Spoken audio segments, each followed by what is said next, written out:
My very first recollections of existence included hints from the servants of this kind. You ought to be aware, miss, that you are under obligations to Mrs. Reed. She keeps you. If she were to turn you off, you would have to go to the poorhouse. This reproach of my dependence had become a vague sing-song in my ear, very painful and crushing. My father had been a poor clergyman. My mother had married him against the wishes of her friends, who considered the match beneath her. My grandfather Reed was so irritated at her disobedience, he cut her off without a shilling. After my father and mother had been married a year, the latter caught the typhus fever while visiting among the poor of a large manufacturing town where his curacy was situated. My mother took the infection from him, and both died within a month of each other. My uncle Reed, my mother's brother, had taken me when a parentless infant to his house, and in his last moments he required a promise of Mrs. Reed that she would rear and maintain me as one of her own children. Mrs. Reed probably considered she had kept this promise. So she had, I dare say, as well as her nature would permit her. But how could she really like an interloper, not of her race, and unconnected with her after her husband's death by any tie? I was a discord in Gateshead Hall. I was like nobody there. I had nothing in harmony with Mrs. Reed or her children. If they did not love me, in fact, as little did I love them. They were not bound to regard with affection a thing that could not sympathize with one amongst them, a useless thing, incapable of serving their interest or adding to their pleasure, a noxious thing, cherishing the germs of indignation at their treatment, of contempt, of their judgment. Mrs. Reed surveyed me at times with a severe eye, but seldom addressed me. She had drawn a marked line of separation between me and her own children, appointing me a small closet to sleep in by myself, condemning me to take my meals alone. One morning, the maid Bessie, hurrying me to the top of the stairs, bid me go down directly, as I was wanted in the breakfast room. What should I see besides Aunt Reed in the apartment, a man or a woman? The handle turned, the door unclosed, and passing through and curtsying low, I looked up at a black pillar. Such at least appeared to me at first sight the straight, narrow, sable-clad shape standing erect on the rug. The grim face at the top was like a carved mask placed above the shaft by way of capital. Mrs. Reed occupied her usual seat by the fireside. She made a signal to me to approach. I did so. He, for it was a man, turned his head slowly towards where I stood, and having examined me with the two inquisitive-looking grey eyes which twinkled under a pair of bushy eyebrows, said solemnly, "Your name, little girl?" "Jane Eyre, sir." "Well, Jane Eyre, and are you a good child?" Impossible to reply to this in the affirmative. My little world held a contrary opinion. I was silent. Mrs. Reed answered for me by an expressive shake of the head, adding soon, "Mr. Brocklehurst, I believe I intimated in the letter which I wrote to you 3 weeks ago that this little girl has not quite the character and disposition I could wish. Should you admit her into Lowood School, I should be glad if the superintendent and teachers were requested to keep a strict eye on her, and above all to guard against her worst fault, a tendency to deceit. I mention this in your hearing, Jane, that you may not attempt to impose on Mr. Brocklehurst." Well might I dread, well might I dislike Mrs. Reed, for it was her nature to wound me cruelly. Never was I happy in her presence. However carefully I obeyed, however strenuously I strove to please her, my efforts were still repulsed. Now, uttered before a stranger, the accusation cut me to the heart. I dimly perceived that she was already obliterating hope from the new phase of existence which she destined me to enter. I felt, though I could not have expressed the feeling, that she was sowing aversion and unkindness along my future path. I saw myself transformed under Mr. Brocklehurst's eye into an artful, noxious child, and what could I do to remedy the injury? Nothing, indeed, thought I, as I struggled to repress a sob and hastily wiped away some tears, the impotent evidences of my anguish. Deceit is, indeed, a sad fault in a child. It is akin to falsehood, and all liars will have their portion in a lake burning with fire and brimstone. She shall, however, be watched, Mrs. Reed. I will speak to Miss Temple and the teachers. Little girl, here is a book entitled The Child's Guide. Read it with prayer, especially that part containing an account of the awfully sudden death of Martha G., a naughty child addicted to falsehood and deceit. With these words, Mr. Brocklehurst put into my hand a thin pamphlet sewn in a cover, and having rung for his carriage, he departed. Mrs. Reed and I were left alone. Some minutes passed in silence. She was sewing. I was watching her. Speak I must. I had been trodden on severely and must turn. But how? What strength had I to dart retaliation at my antagonist? I gathered my energies and launched them in this blunt sentence. I am not deceitful. If I were, I should say I loved you. But I declare I do not love you. I dislike you the worst of anybody in the world. You think I have no feelings and that I can do without one bit of love or kindness, but I cannot live so, and you have no pity. I shall remember how you thrust me back, roughly and violently, thrust me back into the Red Room and locked me there to my dying day, though I was in agony, though I cried out while suffocating with distress, have mercy, Aunt Reed. And that punishment you made me suffer because your wicked boy struck me, knocked me down for nothing. I'll tell anybody who asks me questions this exact tale. People think you a good woman, but you are bad, hard-hearted. You are deceitful. Send me to school soon, Mrs. Reed, for I hate to live here. I will indeed send her to school soon. Gathering up her work, Mrs. Reed abruptly quitted the apartment. Something of vengeance I had tasted for the first time. An aromatic wine it seemed, on swallowing, warm and racy. Its after-flavor, metallic and corroding, gave me a sensation as if I had been poisoned. Willingly would I now have gone and asked Mrs. Reed's pardon, but I knew, partly from experience and partly from instinct, that was the way to make her repulse me with double scorn, thereby re-exciting every turbulent impulse of my nature.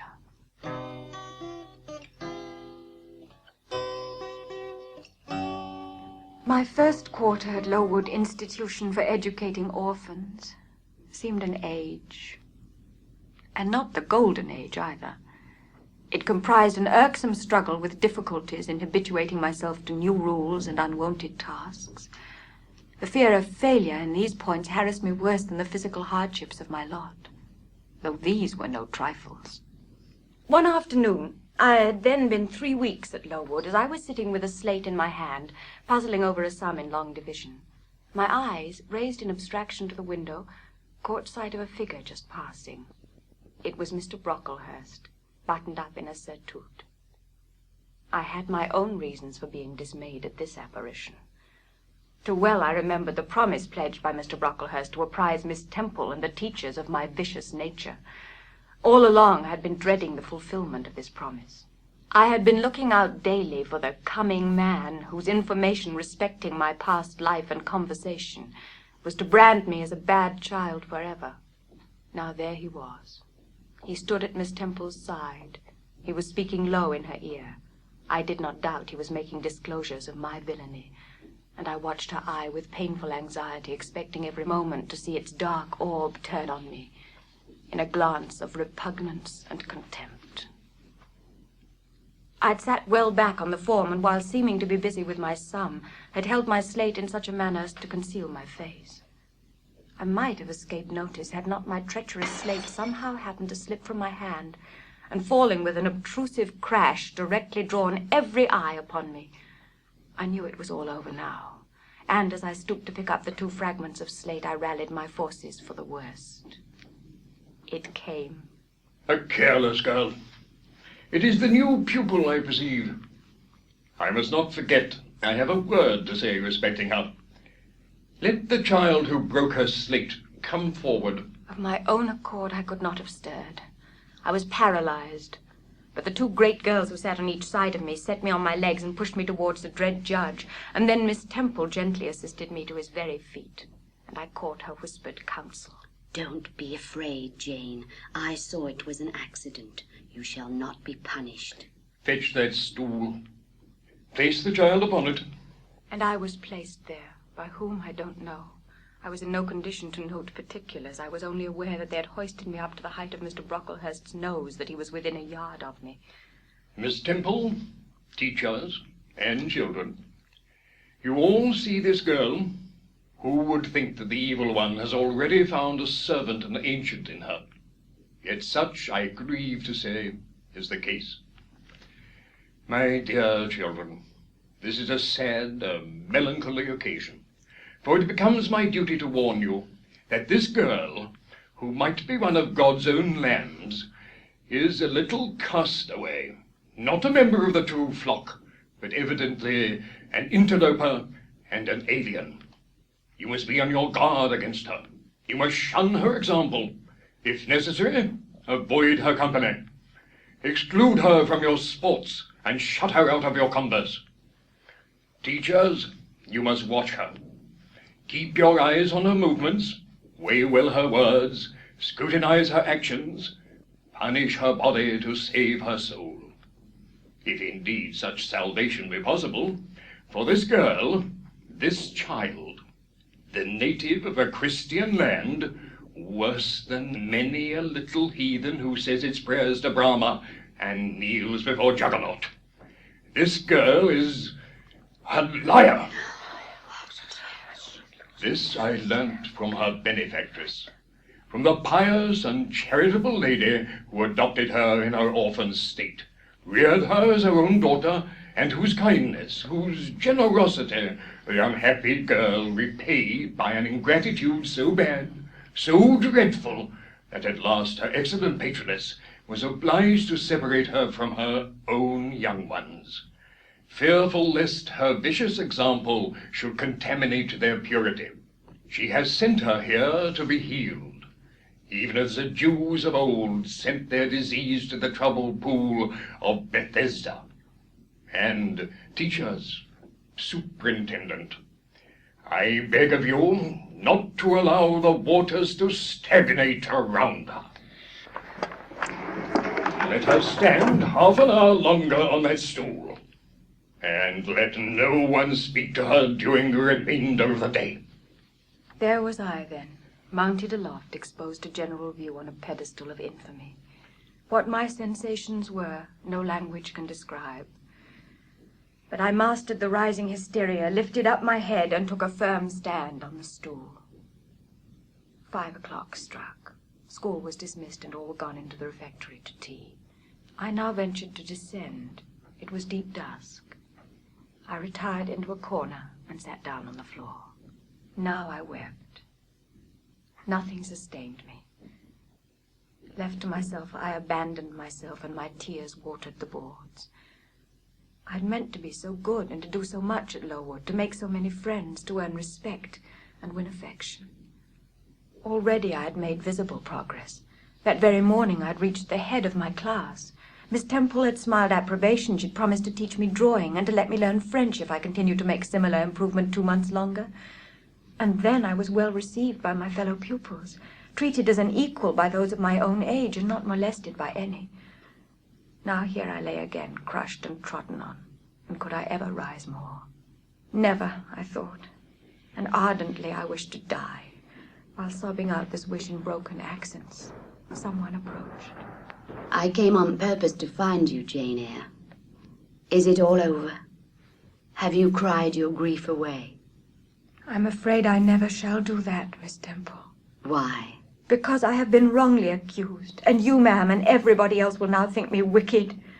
We shall think you what you prove yourself to be, my child. Continue to act as a good girl, and you will satisfy me. Shall I, Miss Temple? You will. And now, tell me, who is the lady whom Mr. Brocklehurst called your benefactress? Mrs. Reed, my uncle's wife. My uncle is dead, and he left me to her care. Did she not then adopt you of her own accord? No, ma'am. She was sorry to have to do it. But my uncle, as I've often heard the servants say, got her to promise before he died that she would always keep me. Well now, Jane, you know, or at least I will tell you, that when a criminal is accused, he is always allowed to speak in his own defense. You have been charged with falsehood. Defend yourself to me as well as you can. Say whatever your memory suggests is true, but add nothing and exaggerate nothing. I resolved in the depth of my heart that I would be most moderate, most correct, and having reflected a few minutes in order to arrange coherently what I had to say, I told her all the story of my sad childhood. I felt, as I went on, that Miss Temple fully believed me. In the course of the tale, I had mentioned Mr. Lloyd, an apothecary, as having come to see me after the, to me, frightful episode of the Red Room, in detailing which my excitement was sure in some degree to break bounds, for nothing could soften in my recollection the spasm of agony which clutched my heart when Mrs. Reed spurned my wild supplication and locked me a second time in the dark and haunted chamber. I had finished.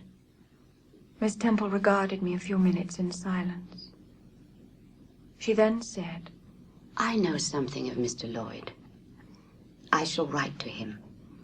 If his reply agrees with your statement, you shall be publicly cleared from every imputation.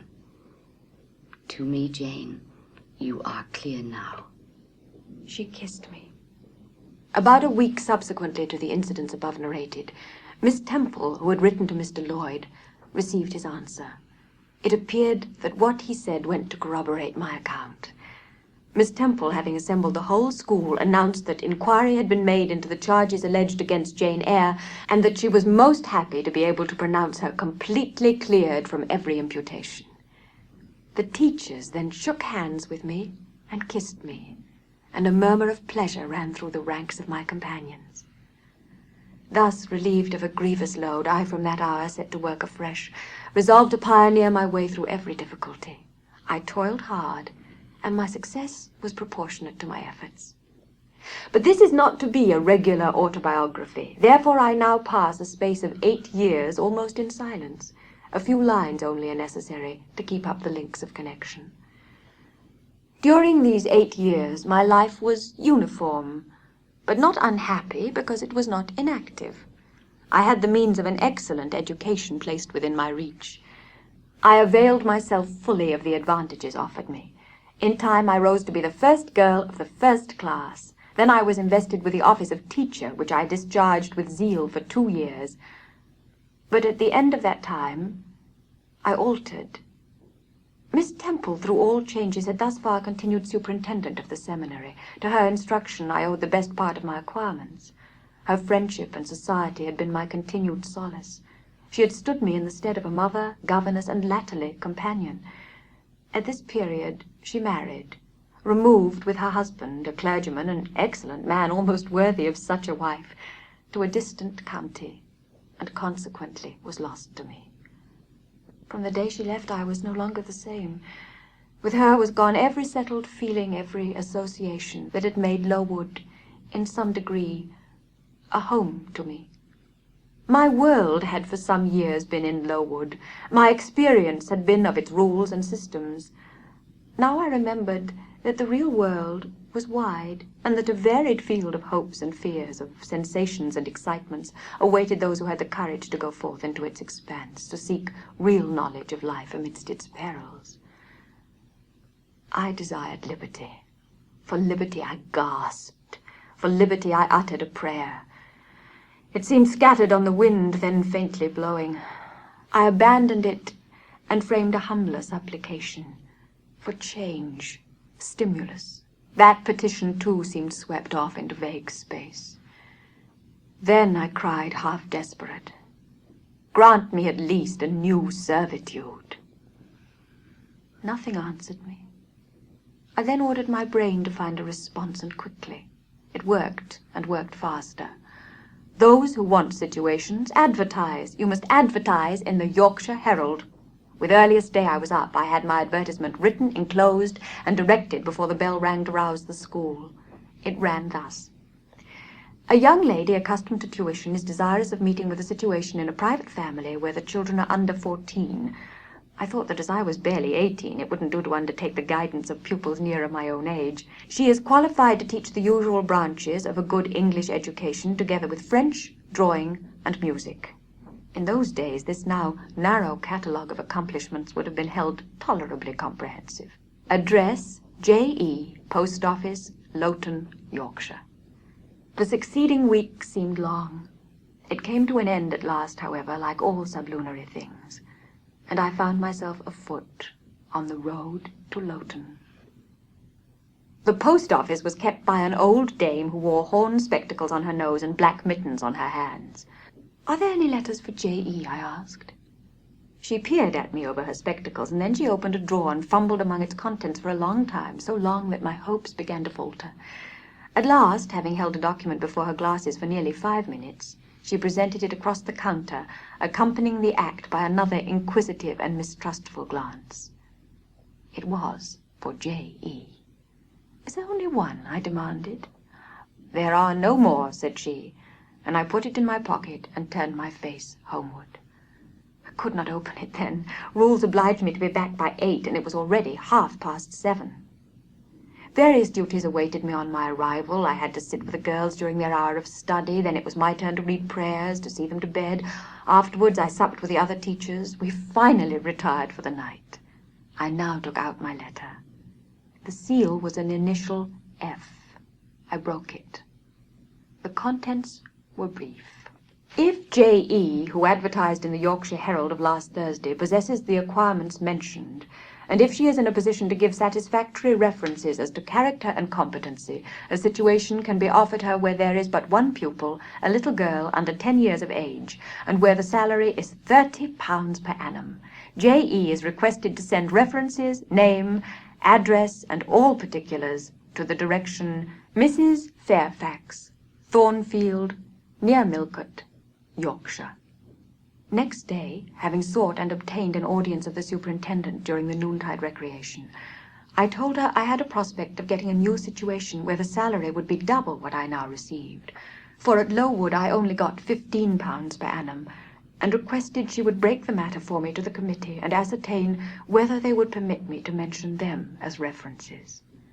At last, after what appeared to me most tedious delay, formal leave was given me to better my condition if I could, and an assurance added that, as I had always conducted myself well both as teacher and pupil at Lowood, a testimonial of character and capacity signed by the inspectors of that institution should forthwith be furnished me.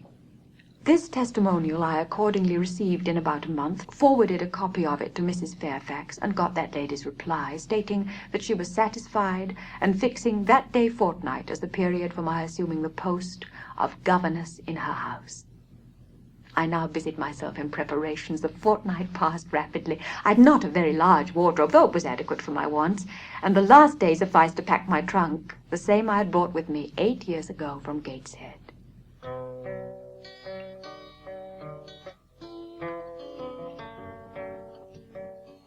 The roads were heavy, the night misty. I let down the window of the coach and looked out. Millcote was behind us. We were passing a church. I saw its low, broad tower against the sky, and its bell was tolling a quarter. About 10 minutes after, the driver got down and opened a pair of gates. We passed through, and they clashed to behind us. We now slowly ascended a drive and came upon the long front of a house. Candlelight gleamed from one curtained bow window. All the rest were dark. The car stopped at the front door. It was opened by a maidservant. I alighted and followed her across a square hall with high doors all round. She ushered me into a room whose double illumination of fire and candle at first dazzled me. When I could see, however, a cosy and agreeable picture presented itself to my view. A snug, small room, a round table by a cheerful fire, an armchair, high-backed and old-fashioned, wherein sat the neatest imaginable little elderly lady in widow's cap, black silk gown, and snowy muslin apron, exactly like what I had fancied Mrs. Fairfax, only less stately and milder looking. A more reassuring introduction for a new governess could scarcely be conceived. There was no grandeur to overwhelm, no stateliness to embarrass. And then, as I entered, the old lady got up and promptly and kindly came forward to meet me. How do you do, my dear? I'm afraid you've had a tedious ride. You must be cold. Come to the fire. Now, do sit down. Mrs. Fairfax, Shall I have the pleasure of seeing Miss Fairfax tonight? Oh, what did you say, dear? I'm a little deaf. Shall I have the pleasure of seeing Miss Fairfax tonight? Miss Fairfax? Oh, you mean Miss Varens. Miss Varens is the name of your future pupil. Oh, indeed. Then she is not your daughter. Oh, no, I have no family. I'm so glad you're come. It'll be quite pleasant living here now with a companion. I really got quite melancholy with sitting night after night alone. And then, just at the commencement of this autumn, little Adela Varens came and her nurse. A child makes a house alive all at once. And now you're here, I shall be quite gay. Oh, but I'll not keep you sitting up late tonight. Oh, it's on the stroke of 12 now, and you've been travelling all day. You must feel tired. I thanked her, and as I really felt fatigued with my long journey, expressed my readiness to retire. She took her candle, and I followed her from the room. A very chill and vault-like air pervaded the stairs and gallery, suggesting cheerless ideas of space and solitude. And I was glad when finally ushered into my chamber to find it of small dimensions and furnished in ordinary modern style. When Mrs. Fairfax had bidden me a kind good night, and I had in some measure effaced the eerie impression made by that dark and spacious staircase and that long, cold gallery by the livelier aspect of my little room, I remembered that after a day of bodily fatigue and mental anxiety, I was now at last in safe haven. My couch had no thorns in it that night, my solitary room no fears. At once weary and content, I slept soon and soundly. When I woke, it was broad day. I rose, I dressed myself with care, obliged to be plain, for I had no article of attire that was not made with extreme simplicity. I was still by nature solicitous to be neat. I sometimes regretted that I was not handsomer. I sometimes wished to have rosy cheeks, a straight nose, and small cherry mouth. I desired to be tall, stately, and finely developed in figure. I felt it a misfortune that I was so little, so pale, and had features so irregular and so marked. However, when I brushed my hair very smooth and put on my black frock, which, Quaker-like as it was, at least had the merit of fitting to a nicety, and adjusted my clean white tucker, I thought I should do respectably enough to appear before Mrs. Fairfax, and that my new pupil would not, at least, recoil from me with antipathy. Having opened my chamber windows and seen that I left all things straight and neat on the toilet table, I ventured forth. What, out already? I see you're an early riser. How do you like Thornfield? I like it very much. Yes, it is a pretty place. But I fear it will be getting out of order unless Mr. Rochester should take it into his head to come and reside here permanently, or at least visit it rather oftener. Great houses and fine grounds require the presence of the proprietor. Mr. Rochester? Who is he? The owner of Thornfield. Did you not know he was called Rochester? I thought Thornfield belonged to you. To me? Oh, bless you, child, what an idea. To me? I'm only the housekeeper, the manager. To be sure, I am distantly related to the Rochesters by the mother's side. Or at least my husband was. He was a clergyman, and that church near the gate was his. The present Mr. Rochester's mother was a Fairfax and second cousin to my husband. But I never presume on the connection. In fact, it is nothing to me. I consider myself quite in the light of an ordinary housekeeper. My employer is always civil, and I expect nothing more. And the little girl, my pupil? She is Mr. Rochester's ward. He commissioned me to find a governess for her. He intends to have her brought up in Yorkshire, I believe. Oh, here she comes, with her bun, as she calls her nurse. As I was meditating on this discovery, a little girl, followed by her attendant, came running up the lawn. I looked at my pupil, who did not at first appear to notice me.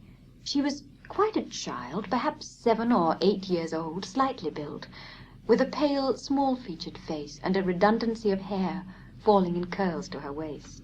Good morning, Miss Adela. Come and speak to the lady who is to teach you, and to make you a clever woman some day. C'est là ma gouvernante. Are they foreigners? I inquired, amazed at hearing the French language. The nurse is a foreigner, and Adela was born on the continent, and I believe never left it till within 6 months ago. When she first came here, she could speak no English, Now she can make shift to talk it a little. I don't understand how she mixes it so with French. But you will make out her meaning very well, I dare say.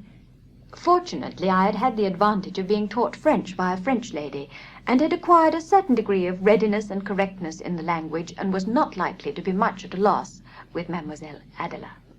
I found my pupil sufficiently docile, though disinclined to apply. She had not been used to regular occupation of any kind, and when the morning had advanced to noon, I allowed her to return to her nurse.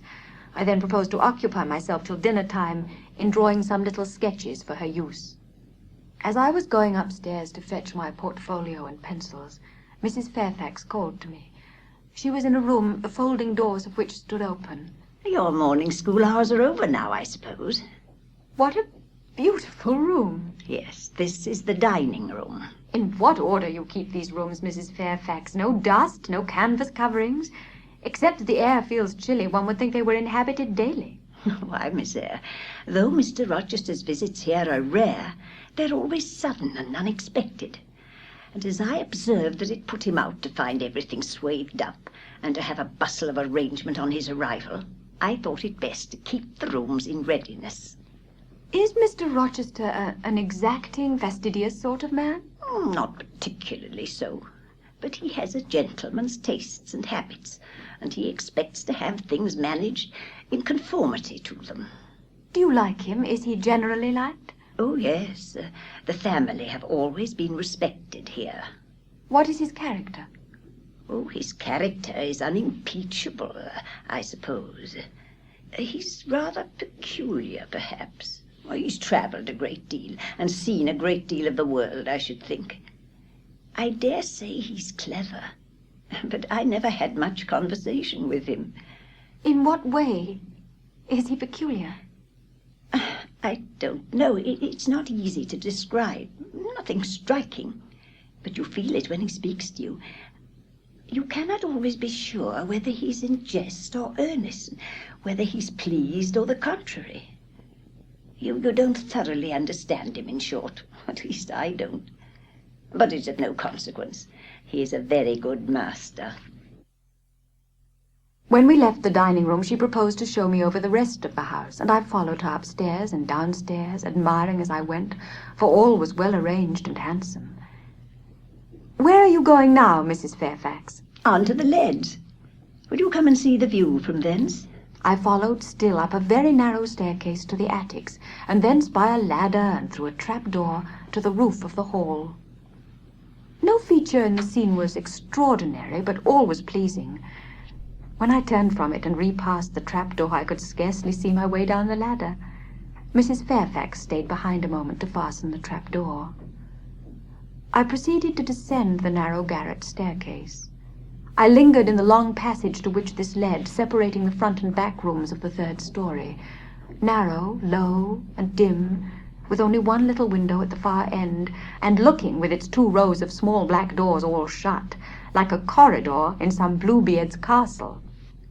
While I paced softly on, the last sound I expected to hear in so still a region, a laugh, struck my ear. It was a curious laugh, distinct, formal, mirthless. I stopped.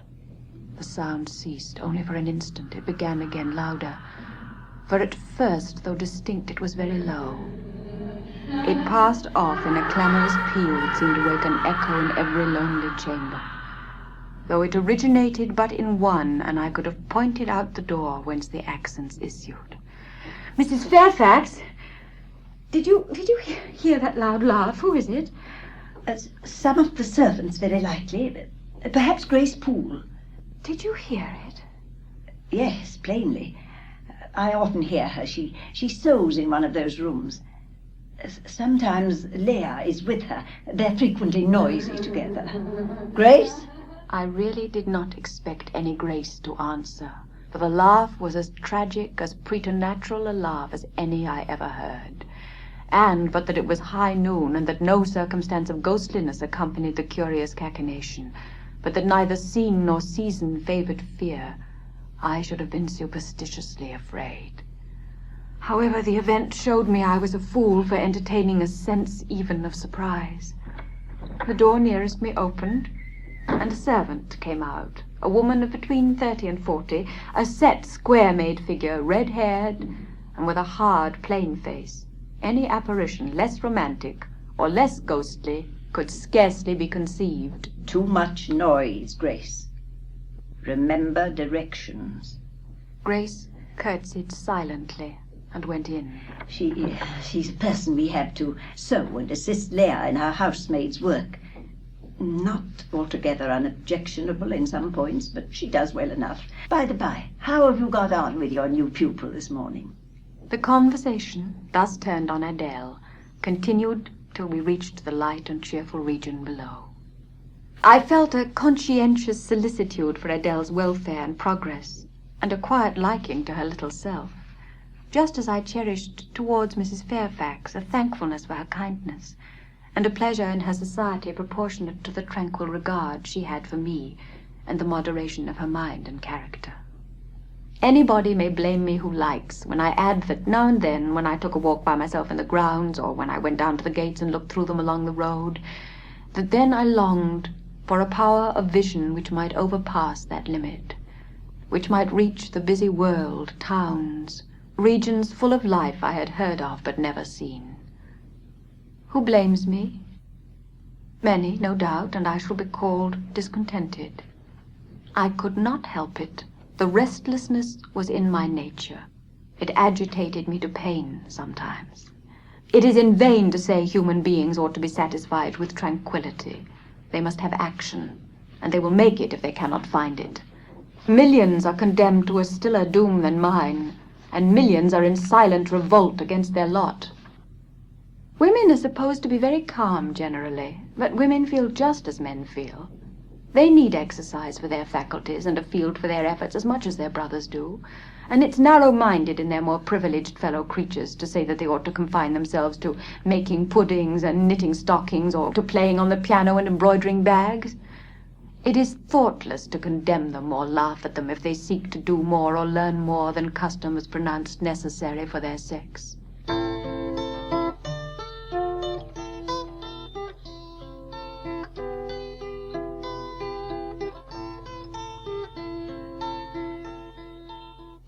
October, November, December passed away.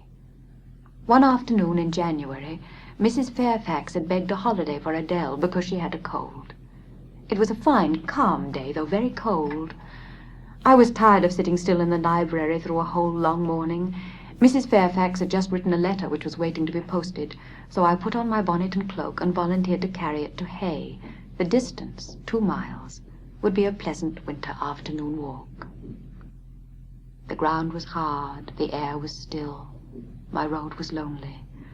I walked fast till I got warm, and then I walked slowly to enjoy and analyze the species of pleasure brooding for me in the hour and situation. Far and wide on each side there were only fields, where no cattle now browsed, and the little brown birds which stirred occasionally in the hedge looked like single russet leaves that had forgotten to drop. I sat down on a stile. I lingered till the sun went down amongst the trees and sank crimson and clear behind them. A horse was coming. The windings of the lane yet hid it, but it approached. I was just leaving the stile, yet as the path was narrow, I sat still to let it go by. It was very near, but not yet in sight, when, in addition to the tramp, tramp, I heard a rush under the hedge, and close down by the hazel stems glided a great dog. The horse followed, a tall steed, and on its back a rider. He passed, and I went on. A few steps, and I turned. A sliding sound and an exclamation of "What the deuce is to do now?" and a clattering tumble arrested my attention. Man and horse were down. They had slipped on the sheet of ice which glazed the causeway. What the deuce is to do now? Are you injured, sir? You. I think he was swearing, but I'm not certain.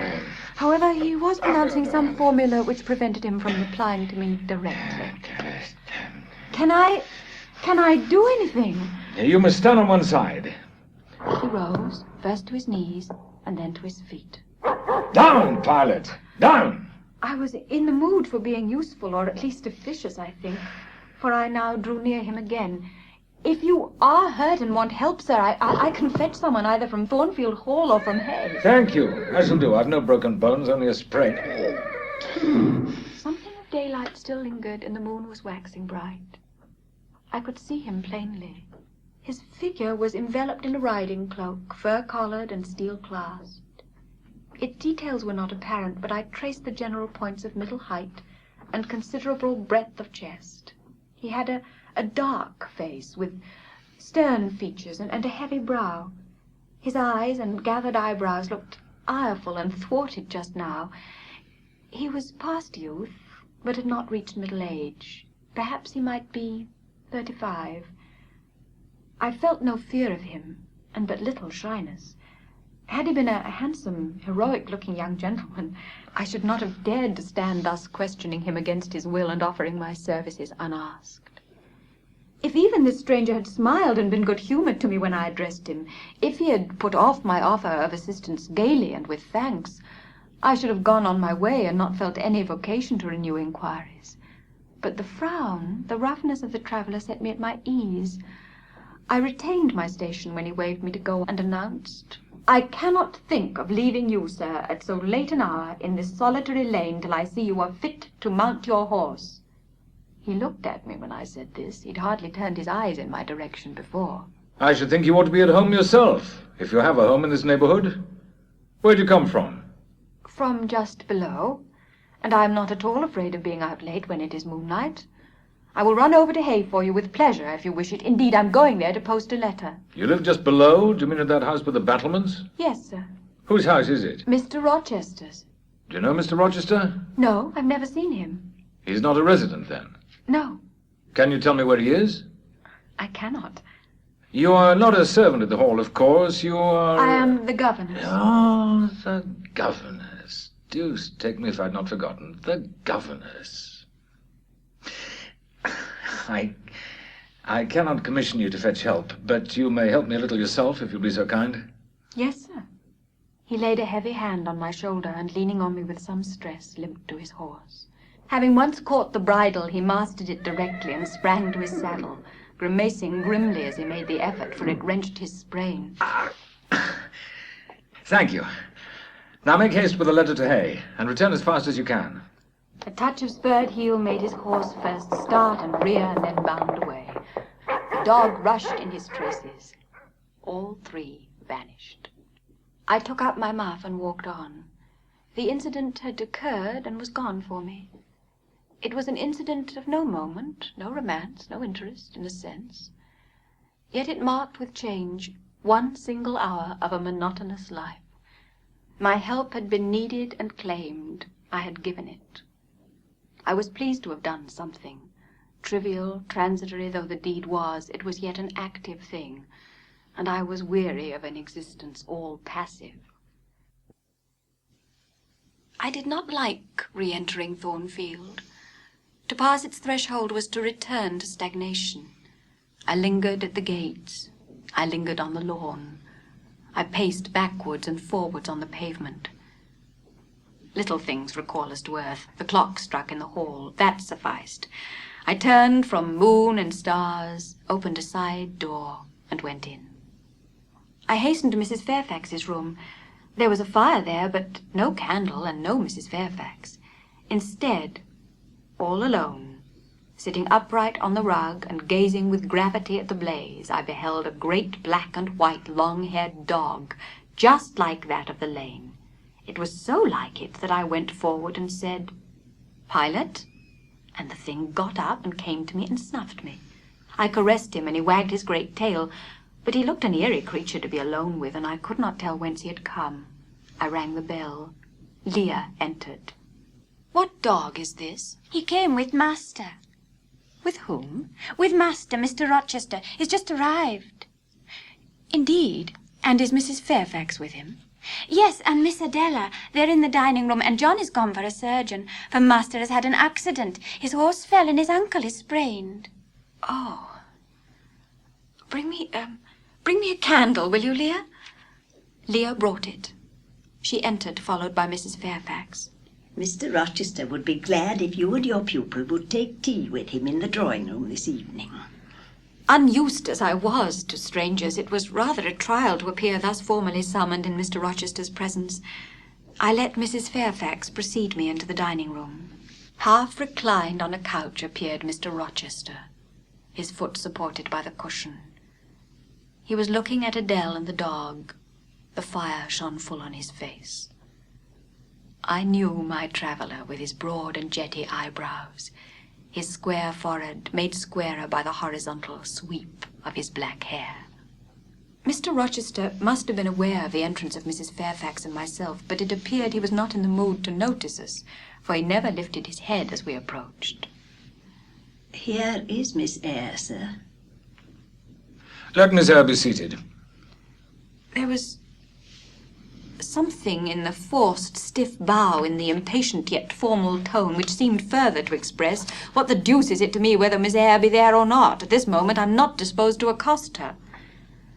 I sat down, quite disembarrassed. A reception of finished politeness would probably have confused me.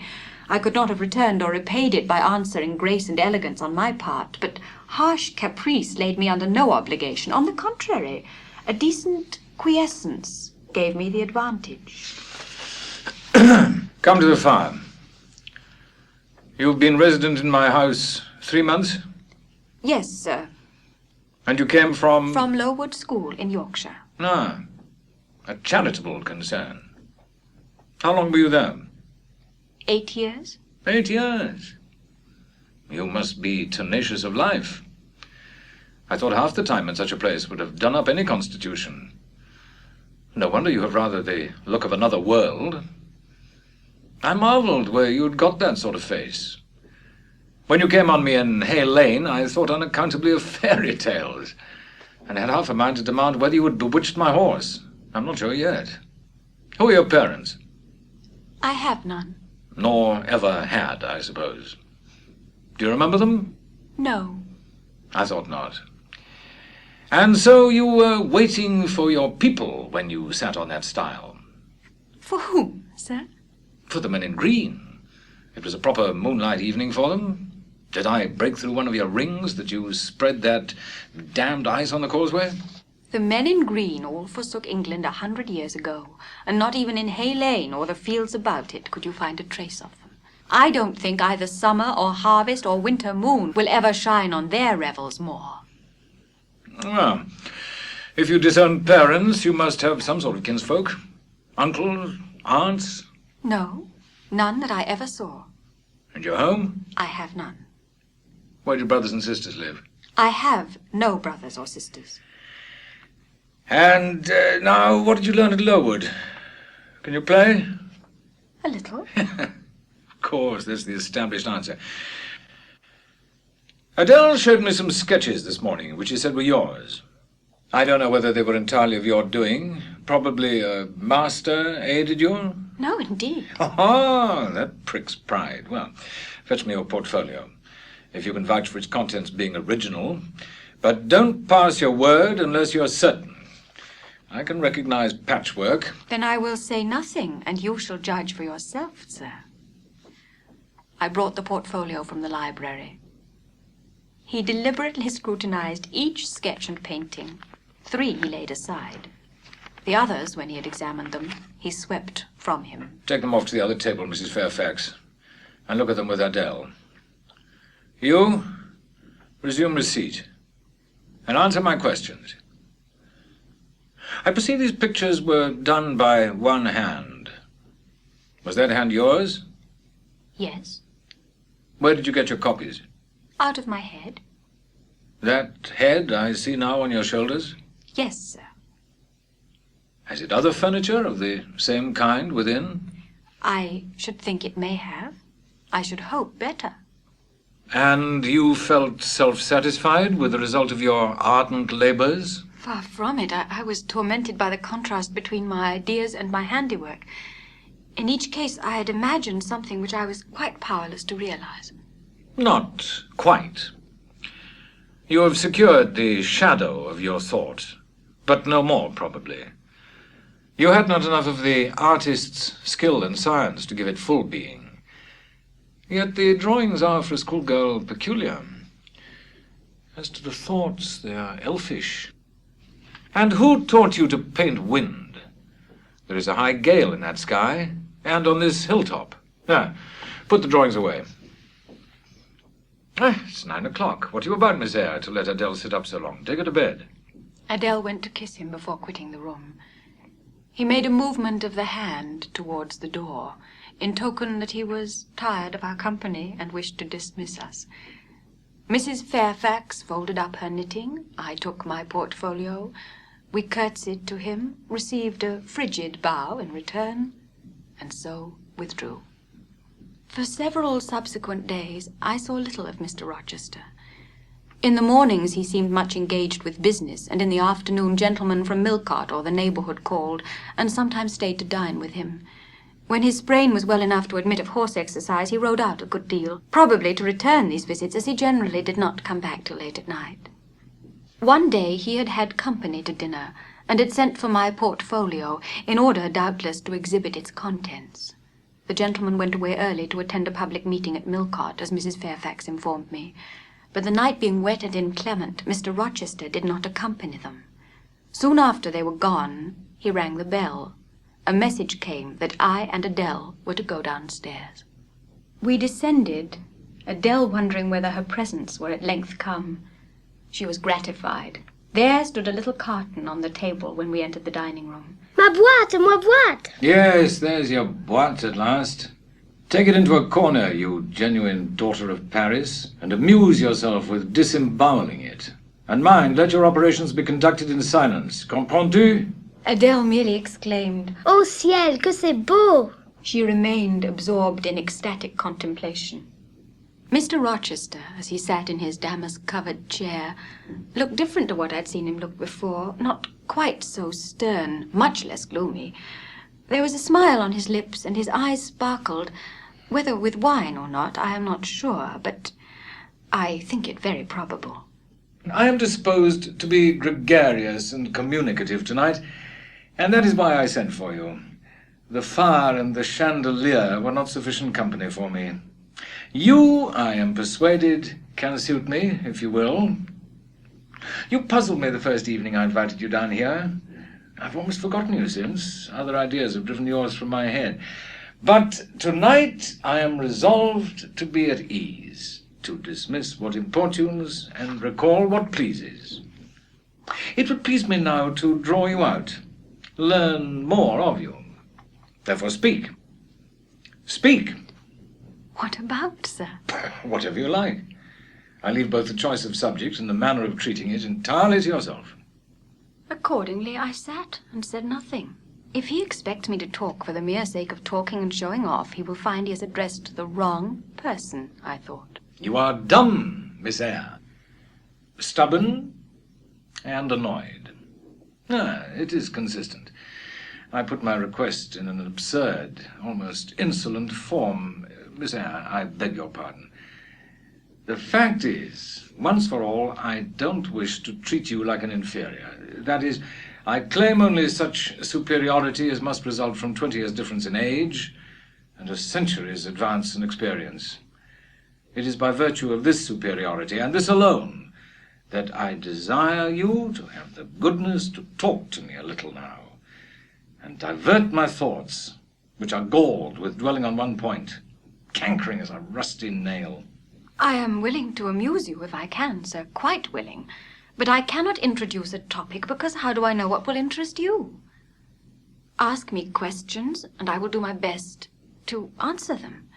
Then, in the first place, do you agree with me that I have a right to be a little masterful, abrupt, perhaps exacting sometimes, on the grounds I stated, namely, that I am old enough to be your father, and that I have battled through a varied experience with many men of many nations, and roamed over half the globe, while you have lived quietly with one set of people in one house? Do as you please, sir. That is no answer. Or rather, it is a very irritating, because a very evasive one. Reply clearly.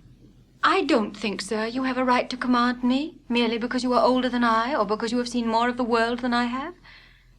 Your claim to superiority depends on the use you have made of your time and experience. Yeah, promptly spoken. But I won't allow that, seeing that it would never suit my case, as I have made an indifferent, not to say a bad, use of both advantages. Leaving superiority out of the question, then, you must still agree to receive my orders now and then without being piqued or hurt by the tone of command. Will you? The smile is very well, but speak too. I was thinking, sir, that very few masters would trouble themselves to inquire whether or not their paid subordinates were piqued and hurt by their orders. Paid subordinates? What, you're my paid subordinate, are you? Oh, yes, I had forgotten the salary. Well, then, on that mercenary ground, will you agree to let me hector a little? No, sir, not on that ground, but on the ground that you did forget it, and that you care whether or not a dependent is comfortable in his dependency. I agree heartily. And will you consent to dispense with a great many conventional forms and phrases, without thinking that the omission arises from insolence? I am sure, sir, I should never mistake informality for insolence. One I rather like. The other nothing free-born would submit to even for a salary. Humbug! Most things free-born will submit to anything for a salary. Therefore, keep to yourself and don't venture on generalities of which you're intensely ignorant. However, I mentally shake hands with you for your answer, despite its inaccuracy. Not 3 in 3,000 raw schoolgirl governesses would have answered me as you've just done. But I don't mean to flatter you. If you are cast in a different mold to the majority, it is no merit of yours. Nature did it. And then, after all, I go too fast in my conclusions. For what I yet know, you may be no better than the rest. You may have intolerable defects to counterbalance your few good points.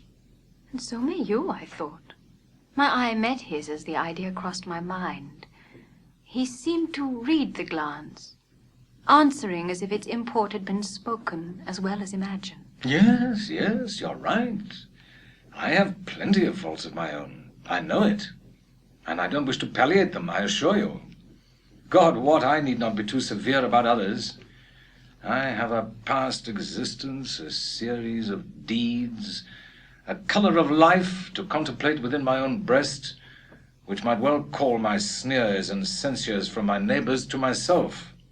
But I might have been very different.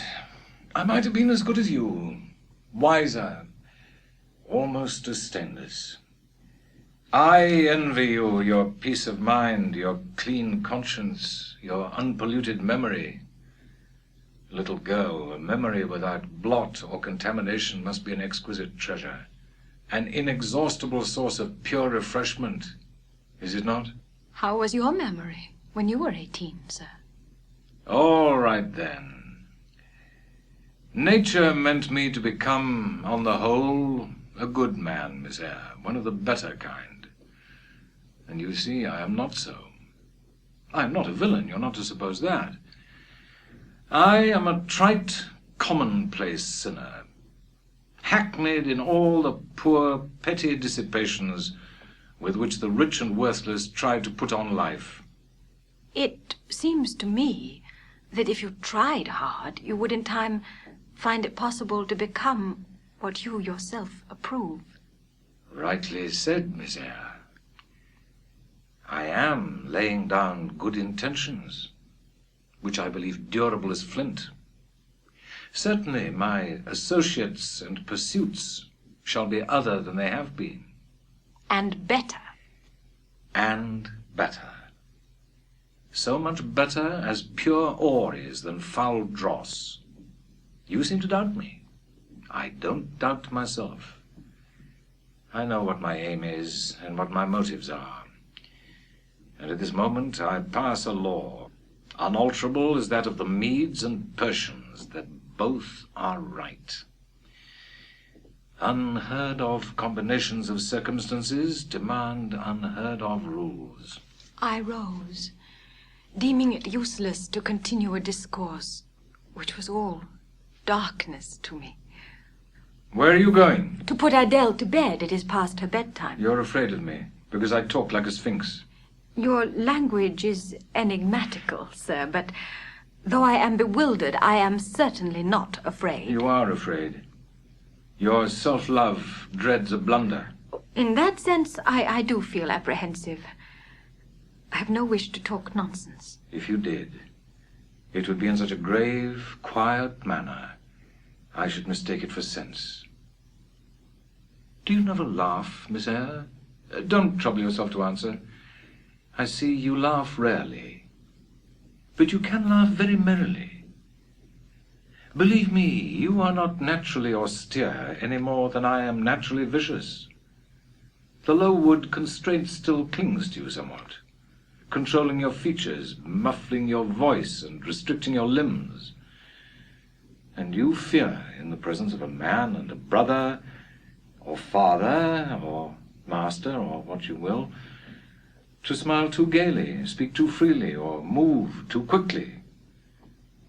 But in time, I think you will learn to be natural with me, as I find it impossible to be conventional with you. And then your looks and movements will have more vivacity and variety than they dare offer now. I see at intervals the glance of a curious sort of bird through the close-set bars of a cage. A vivid, restless, resolute captive is there. Were it but free, it would soar cloud-high. You are still bent on going? It has struck 9, sir. Never mind, wait a minute. Adele is not ready to go to bed yet. While talking to you, I have also occasionally watched Adele. She pulled out of her box about 10 minutes ago a little pink silk frock. Rapture lit her face as she unfolded it. Coquetry runs in her blood, blends with her brains, and seasons the marrow of her bones. She's now with Sophie, undergoing a robing process. In a few minutes, she will re-enter, and I know what I shall see. A miniature of Céline Varens, as she used to appear on the boards at the rising of... But never mind that. I have been green too, Miss Eyre. Aye, grass green. Not a more vernal tint freshens you now than once freshened me. My spring is gone, however, but it has left me that French floweret on my hands, which in some moods I would fain be rid of. I'll explain. He then said that she was the daughter of a French opera dancer, Céline Varens, towards whom he had once cherished what he called a grande passion. This passion Céline had professed to return with even superior ardor. He thought himself her idol, ugly as he was. He believed, as he said, that she preferred his taille d'athlète to the elegance of the Apollo Belvedere. And, Miss Eyre, so much was I flattered by this preference of the Gallic sylph for her British gnome, that I installed her in an hotel, gave her a complete establishment of servants, a carriage, cashmeres, diamonds, etc. In short, I began the process of ruining myself in the received style, like any other spoonie. I had, as I deserved to have, the fate of all other spoonies. Happening to call one evening when Céline did not expect me, there was the Varens, shining in satin and jewels, my gifts, of course. There was her companion in an officer's uniform. I walked in upon them, liberated Céline from my protection, and then thought I had done with the whole crew. But unluckily, the Varens, 6 months before, had given me this fillette, Adele, who she affirmed was my daughter. I acknowledged no natural claim on Adele's part to be supported by me, nor do I now acknowledge any, for I am not her father. But hearing that she was quite destitute, I e'en took the poor thing out of the slime and mud of Paris and transplanted it here to grow up clean in the wholesome soil of an English country garden. Mrs. Fairfax found you to train it.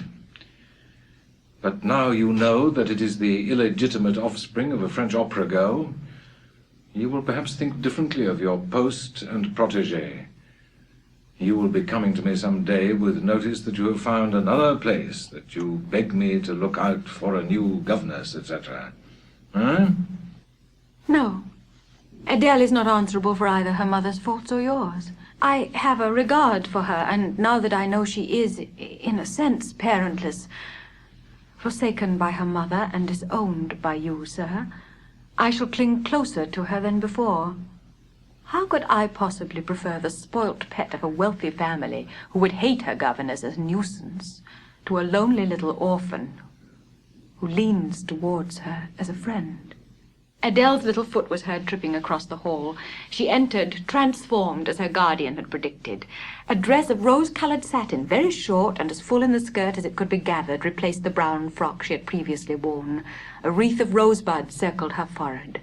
Her feet were dressed in silk stockings and small white satin sandals. And spreading out her dress, she chassed across the room, till, having reached Mr. Rochester, she wheeled lightly round before him on tiptoe, then dropped on one knee at his feet, exclaiming, Monsieur, je vous remercie 1000 fois de votre bonté.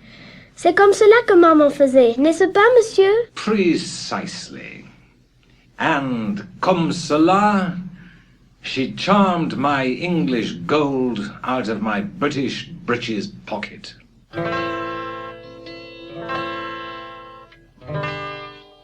It was not till after I had withdrawn to my own chamber for the night that I turned to the consideration of my master's manner to myself. The confidence he had thought fit to repose in me seemed a tribute to my discretion. I regarded and accepted it as such. The ease of his manner freed me from painful restraint.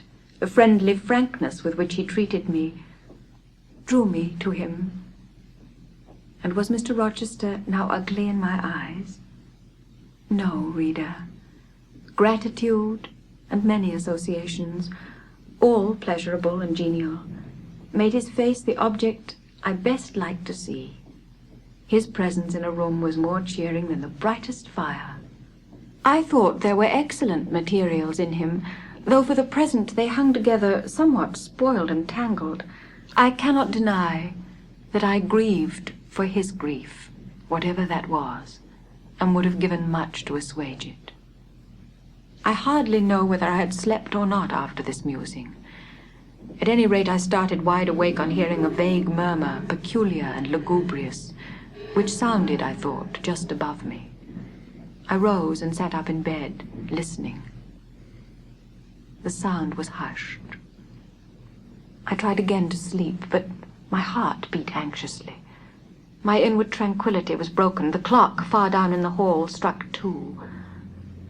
Just then it seemed my chamber door was touched, as if fingers had swept the panels in groping away along the dark gallery outside. I said, "Who is there?" Nothing answered. I was chilled with fear. Silence composes the nerves, and as an unbroken hush now reigned again through the whole house, I began to feel the return of slumber. But it was not fated that I should sleep that night. A dream had scarcely approached my ear when it fled affrighted, scared by a marrow-freezing incident enough. This was a demoniac laugh, low, suppressed, and deep, uttered, as it seemed, at the very keyhole of my chamber door. My first impulse was to rise and fasten the bolt, my next again to cry out, "Who is there?" Something gurgled and moaned. Ere long, steps retreated up the gallery towards the 3rd-story staircase. A door had lately been made to shut in that staircase. I heard it open and close, and all was still. Impossible now to remain longer by myself. I must go to Mrs. Fairfax. I hurried on my frock and a shawl. I withdrew the bolt and opened the door with a trembling hand. There was a candle burning just outside, left on the matting in the gallery. I was surprised at this circumstance, but still more was I amazed to perceive the air quite dim, as if filled with smoke, and while looking to the right and left, I became further aware of a strong smell of burning. Something creaked. It was a door ajar, and that door was Mr. Rochester's, and the smoke rushed in a cloud from thence. In an instant I was within the chamber. Tongues of flame darted round the bed. The curtains were on fire. In the midst of blaze and vapour, Mr. Rochester lay stretched motionless in deep sleep. "Wake! Wake!" I cried. I shook him, but he only murmured and turned. The smoke had stupefied him. Not a moment could be lost. The very sheets were kindling. I rushed to his basin and ewer. Both were filled with water. I heaved them up, deluged the bed and its occupant, flew back to my own room, brought my own water jug, baptized the couch afresh, and by God's aid succeeded in extinguishing the flames which were devouring it. The splash of the shower bath I had liberally bestowed roused Mr. Rochester at last. Though it was now dark, I knew he was awake, because I heard him fulminating strange anathemas at finding himself lying in a pool of water. Is there a flood? No, sir, but there has been a fire. Get up, do. You are drenched now. I will fetch you a candle. In the name of all the elves in Christendom, is that Jane Eyre? What have you done with me? Witch? Sorceress? Who's in the room besides you? Have you plotted to drown me? I will fetch you a candle, sir, and in heaven's name, get up. Somebody has plotted something. You cannot too soon find out who and what it is. There, I'm up now. But at your peril you fetch a candle yet. Wait 2 minutes till I get into some dry garments, if any dry there be. Yes, here's my dressing gown. Now, run. I did run. I brought the candle which still remained in the gallery. He took it from my hand, held it up, and surveyed the bed, all blackened and scorched, the sheets drenched, the carpet round swimming in water. What is it? And who did it? Shall I call Mrs. Fairfax? Not at all. Just be still. You have a shawl on? If you are not warm enough, you may take my cloak yonder, wrap it about you, and sit down in the armchair. There. I will put it on. I forgot whether you said you saw anything when you opened your chamber door. No, sir. Only the candlestick on the ground. But you heard an odd laugh. You have heard that laugh before, I should think, or something like it. Yes, sir. There is a woman who sews here called Grace Poole. She laughs in that way. She is a singular person. Just so. Grace Poole, you have guessed it. She is, as you say, singular. Very. Well, I shall reflect on the subject. You are no talking fool. Say nothing about it. I will account for the state of affairs, and now return to your own room. Good night, then, sir. What? Are you quitting me already? And in that way? You said I might go, sir. But not without taking leave. Not without a word or two of acknowledgement and goodwill. Not, in short, in that brief, dry fashion. Why, you have saved my life. Snatched me from a horrible and excruciating death, and you walk past me as if we were mutual strangers. At least, shake hands. You have saved my life. I have a pleasure in owing you so immense a debt. I cannot say more. Nothing else that has being would have been tolerable to me in the character of creditor for such an obligation. But you, it is different. I feel your benefits no burden, Jane. Good night again, sir. There is no debt, benefit, burden, obligation in the case. I knew you would do me good in some way, at some time. I saw it in your eyes when I first beheld you. Their expression and smile did not strike delight to my very inmost heart so for nothing. People talk of natural sympathies. I have heard of good genii. There are grains of truth in the wildest fable. My cherished preserver, good night.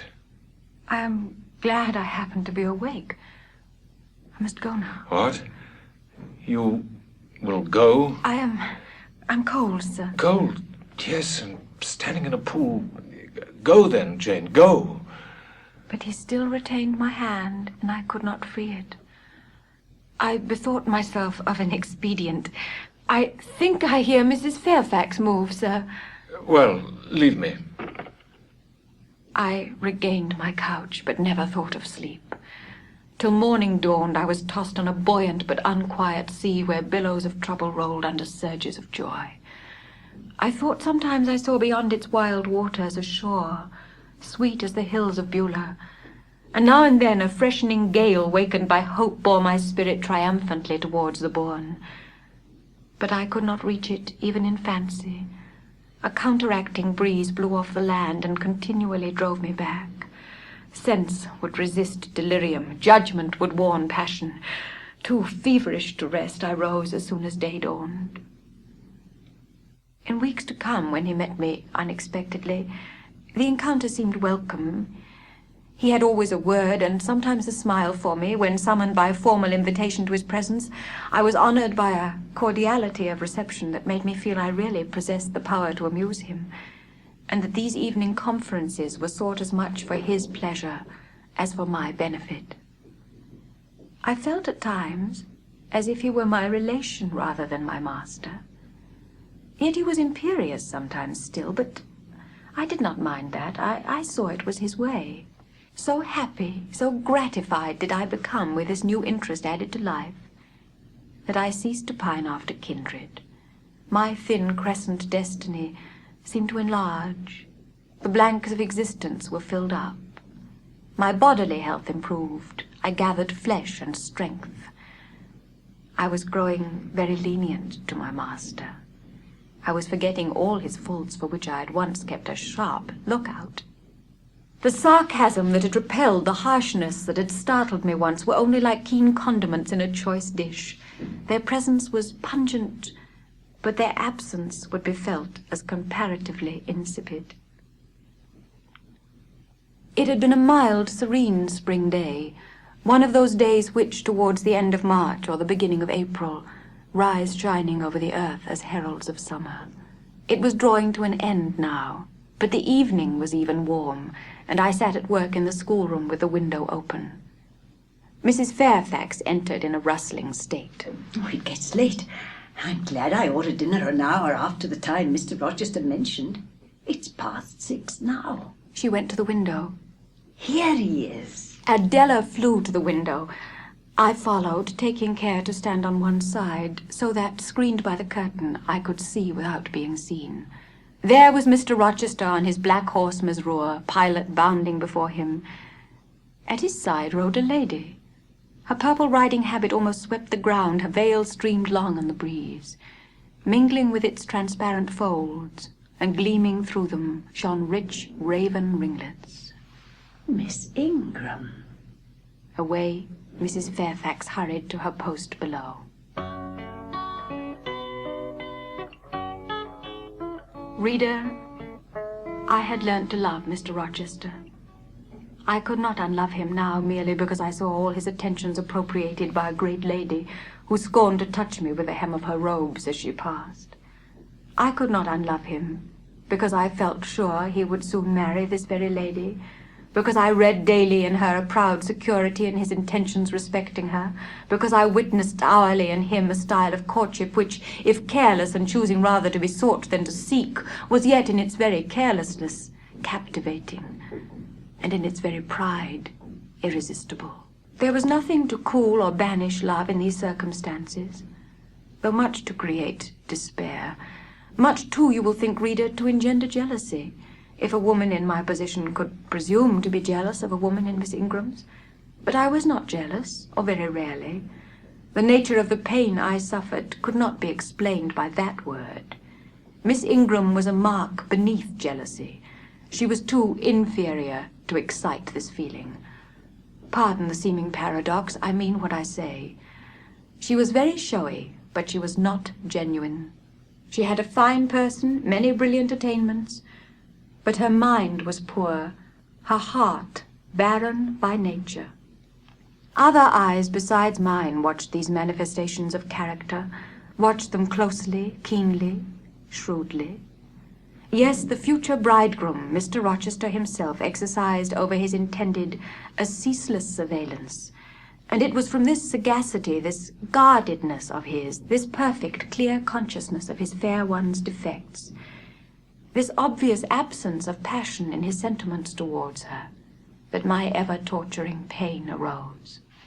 I saw he was going to marry her for family, perhaps political reasons, because her rank and connections suited him. I felt he had not given her his love, and that her qualifications were ill-adapted to win from him that treasure. This was the point. This was where the nerve was touched and teased. This was where the fever was sustained and fed. She could not charm him. But the longer I considered the position, education, etc. of the parties, the less I felt justified in judging and blaming either him or Miss Ingram for acting in conformity to ideas and principles instilled into them, doubtless, from their childhood. One day Mr. Rochester was summoned to Millcote on business and was not likely to return till late. It was verging on dusk, and the clock had already given warning of the hour to dress for dinner, when little Adele, who knelt by me in the drawing-room window-seat, exclaimed, Voilà Monsieur Rochester qui revient. He moved with slow step and abstracted air towards a door in the wall bordering the orchard. I heard him call, Jane! He had opened the portal and stood at it, waiting for me. And I went to him. Come where there is some freshness for a few moments. That house is a mere dungeon. Don't you feel it so? It seems to me a splendid mansion, sir. The glamour of inexperience is over your eyes, and you see it through a charmed medium. You cannot discern that the gilding is slime, and the silk draperies cobwebs. Now, here all is real, sweet, and pure. He strayed down a walk edged with box, with apple trees, pear trees, and cherry trees on one side, and a border on the other. Jane, will you have a flower? Thank you, sir. You are my little friend, are you not? I like to serve you, sir, and to obey you in all that is right. Precisely. I see you do. I see genuine contentment in your gait and mien, your eye and face when you are helping me and pleasing me, working for me and with me in, as you characteristically say, all that is right. For if I bid you do what you thought wrong, there would be no light-footed running, no neat-handed alacrity, no lively glance and animated complexion. My friend would then turn to me, quiet and pale, and would say, No, sir, that is impossible. I cannot do it, because it is wrong. And would become immutable as a fixed star. Well, you too have power over me, and may injure me. Yet I dare not show you where I am vulnerable, lest, faithful and friendly as you are, you should transfix me at once. Here, Jane, is an arbor. Sit down. The arbor was an arch in the wall lined with ivy. It contained a rustic seat. Mr. Rochester took it, leaving room, however, for me. But I stood before him. Sit. The bench is long enough for two. You don't hesitate to take a place at my side, do you? Is that wrong, Jane? I answered him by assuming it. To refuse would, I felt, have been unwise. Now, my little friend, I'll put a case to you, which you must endeavor to suppose your own. But first, look at me, and tell me you are at ease, and not fearing that I err in detaining you, or that you err in staying. No, sir. I am content. Well, then, Jane, call to aid your fancy. Suppose you were no longer a girl, well-reared and disciplined, but a wild boy, indulged from childhood upwards. Imagine yourself in a remote foreign land. Conceive that you there commit a capital error, no matter of what nature or from what motives, but one whose consequences must follow you through life and taint all your existence. The results of what you have done become in time to you utterly insupportable. Heart-weary and soul-withered, you come home after years of voluntary banishment. You make a new acquaintance. How or where, no matter. You find in this stranger much of the good and bright qualities which you have sought for 20 years and never before encountered. Such society revives, regenerates. You feel better days come back, higher wishes, purer feelings. You desire to recommence your life and to spend what remains to you of days in a way more worthy of an immortal being. To attain this end, are you justified in overleaping an obstacle of custom, a mere conventional impediment, which neither your conscience sanctifies nor your judgment approves? He paused for an answer. And what was I to say? Sir, a wanderer's repose or a sinner's reformation should never depend on a fellow creature. If anyone you know has suffered and erred, let him look higher than his equals for strength to amend and solace to heal. But the instrument! The instrument!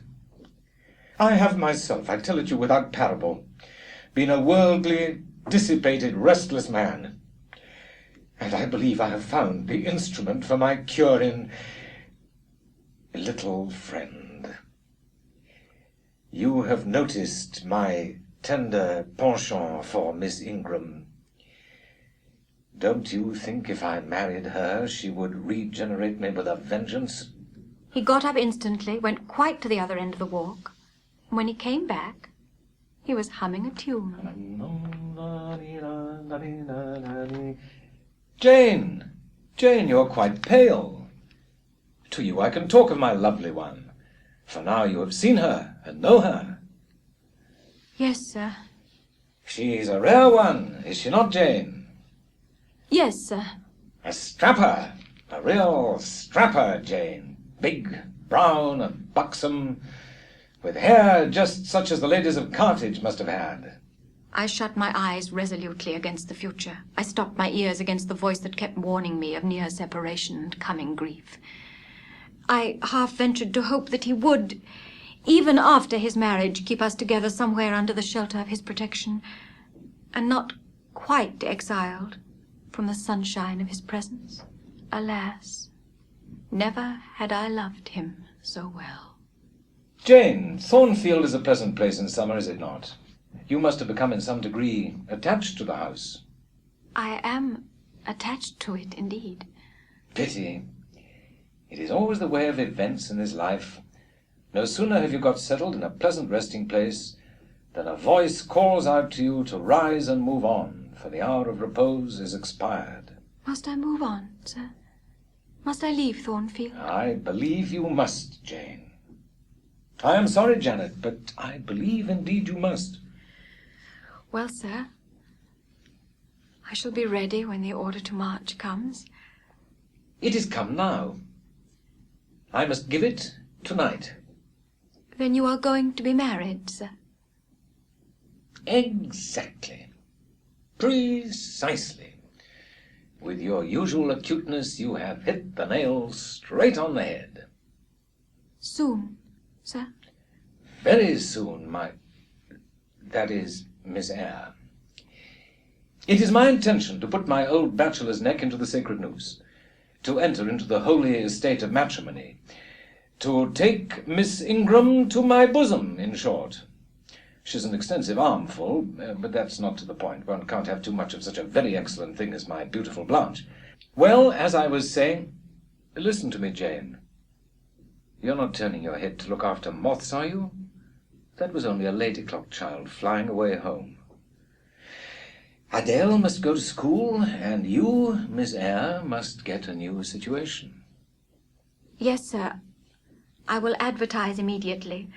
And meantime, I suppose I may stay here till I find another shelter to betake myself to. But I stopped, feeling it would not do to risk a long sentence, for my voice was not quite under command.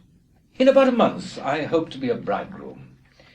And in the interim, I shall myself look out for employment and an asylum for you. Indeed, I have already, through my future mother-in-law, heard of a place that I think will suit. It is to undertake the education of the 5 daughters of Mrs. Dionysius O'Gall of Bitternut Lodge, Connaught, Ireland. You'll like Ireland, I think. They're such warm-hearted people there, they say. It is a long way off, sir. No matter. A girl of your sense will not object to the voyage or the distance. Oh, not the voyage, but the distance. And then the sea is a barrier. From what, Jane? From England and from Thornfield and... Well? From you, sir. It is a long way. It is, to be sure. And when you get to Bitternut Lodge, Connaught Island, I shall never see you again, Jane. That's morally certain. I never go over to Ireland, not having myself much fancy for the country. We have been good friends, Jane, have we not? Oh, yes, sir. And when friends are on the eve of separation, they like to spend the little time that remains to them close to each other. Come, we'll talk over the voyage and the parting quietly. Half an hour or so, while the stars enter into their shining life up in heaven yonder. Here is the chestnut tree. Here is the bench at its old roots. Come, we will sit there in peace tonight, though we should never more be destined to sit there together. It is a long way to Ireland, Janet, and I'm sorry to send my little friend on such weary travels, but if I can't do better, how is it to be helped? Are you anything akin to me, do you think, Jane? I could risk no sort of answer by this time. My heart was still. Because I sometimes have a queer feeling with regard to you, especially when you're near me, as now.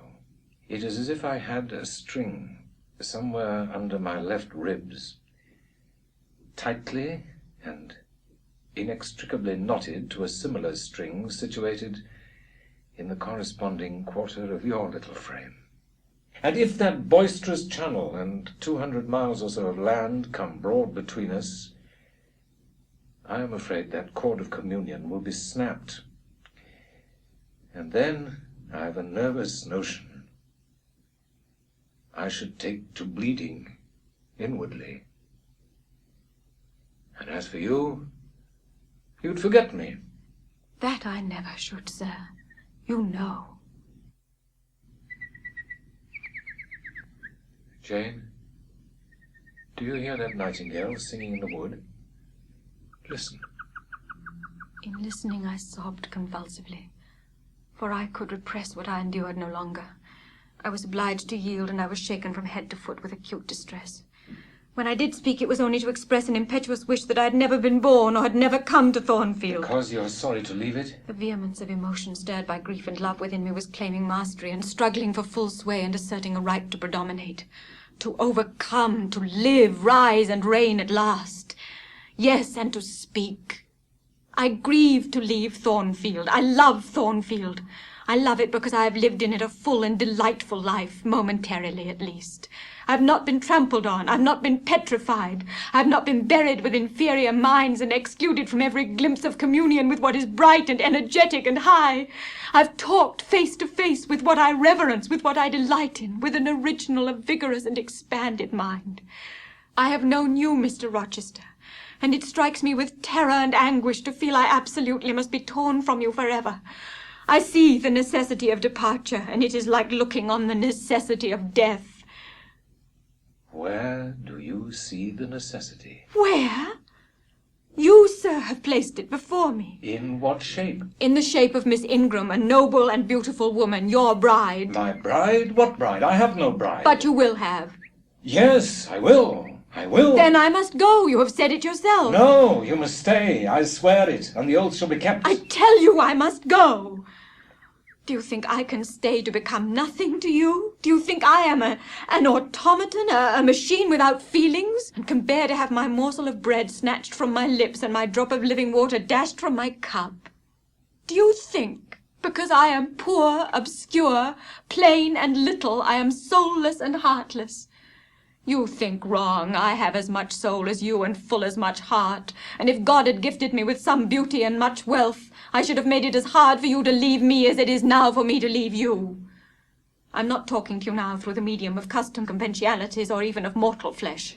It is my spirit that addresses your spirit, just as if both had passed through the grave and we stood at God's feet equal, as we are. As we are. So. He enclosed me in his arms, gathering me to his breast, pressing his lips on my lips. So, Jane. Yes, so, sir, and yet not so.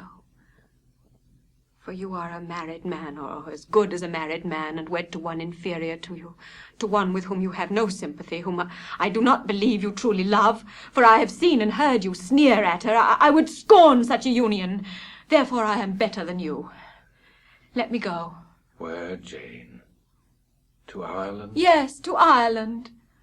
I have spoken my mind and can go anywhere now. Jane, be still. Don't struggle so, like a wild, frantic bird that is rending its own plumage in its desperation.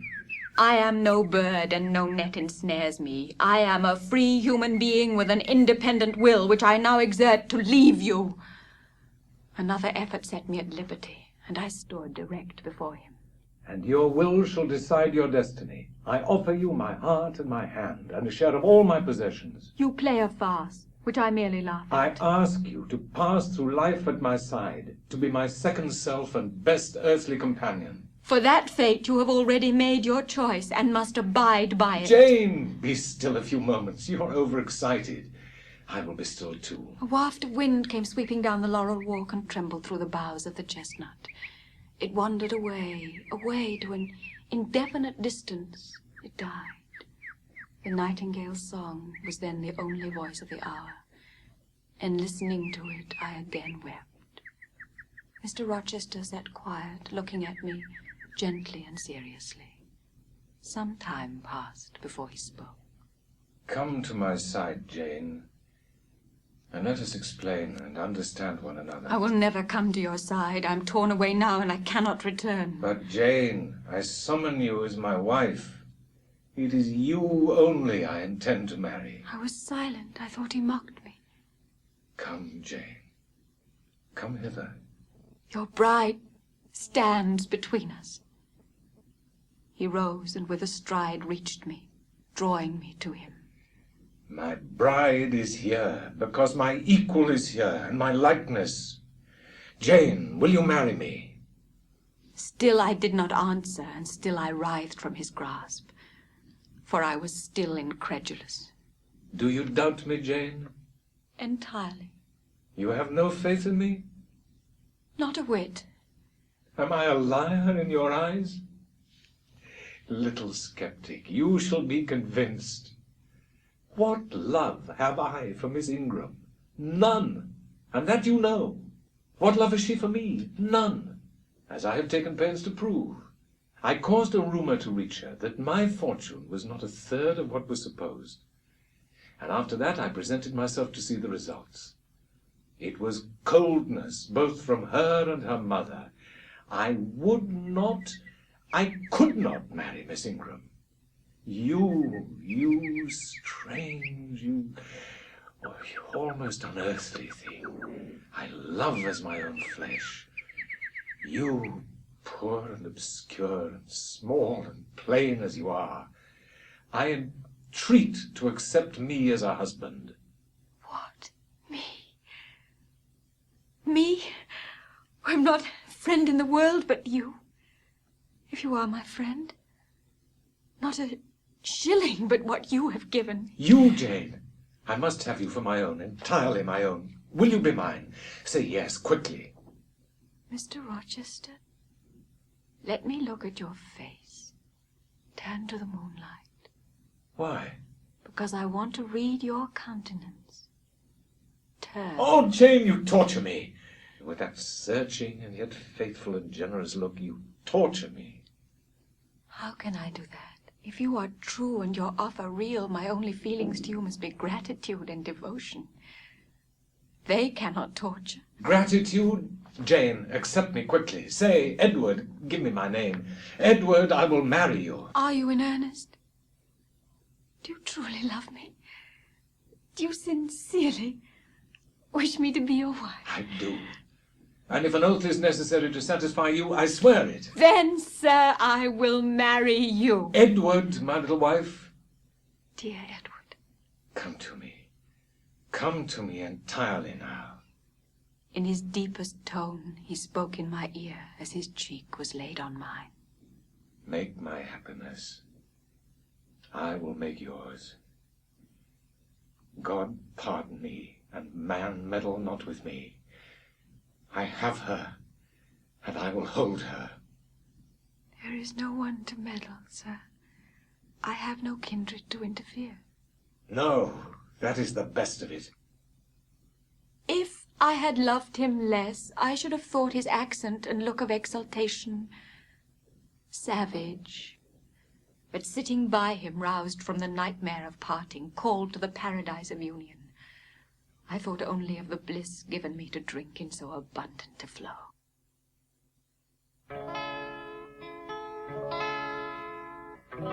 The month of courtship has wasted. Its very last hours were being numbered. There was no putting off the day that advanced, the bridal day, and all preparations for its arrival were complete. And now I can recall the picture of the grey old house of God rising calm before me, of a rook wheeling round the steeple, of a ruddy morning sky beyond. I remember something, too, of the green grave mounds, and I have not forgotten either two figures of strangers straying among the low hillocks and reading the mementos graven on the few mossy headstones. We entered the quiet and humble temple. The priest waited in his white surplice at the lowly altar, the clerk beside him. All was still. Two shadows only moved in a remote corner. Our place was taken at the communion rails. Hearing a cautious step behind me, I glanced over my shoulder. One of the strangers, a gentleman evidently, was advancing up the chancel. The service began.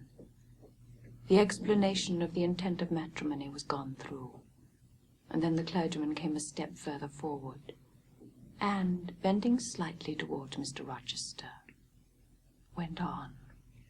I require and charge you both, as ye will answer at the dreadful day of judgment, when the secrets of all hearts shall be disclosed, that if either of you know any impediment why ye may not lawfully be joined together in matrimony, ye do now confess it, for be ye well assured that so many as are coupled together otherwise than God's word doth allow are not joined together by God, neither is their matrimony lawful.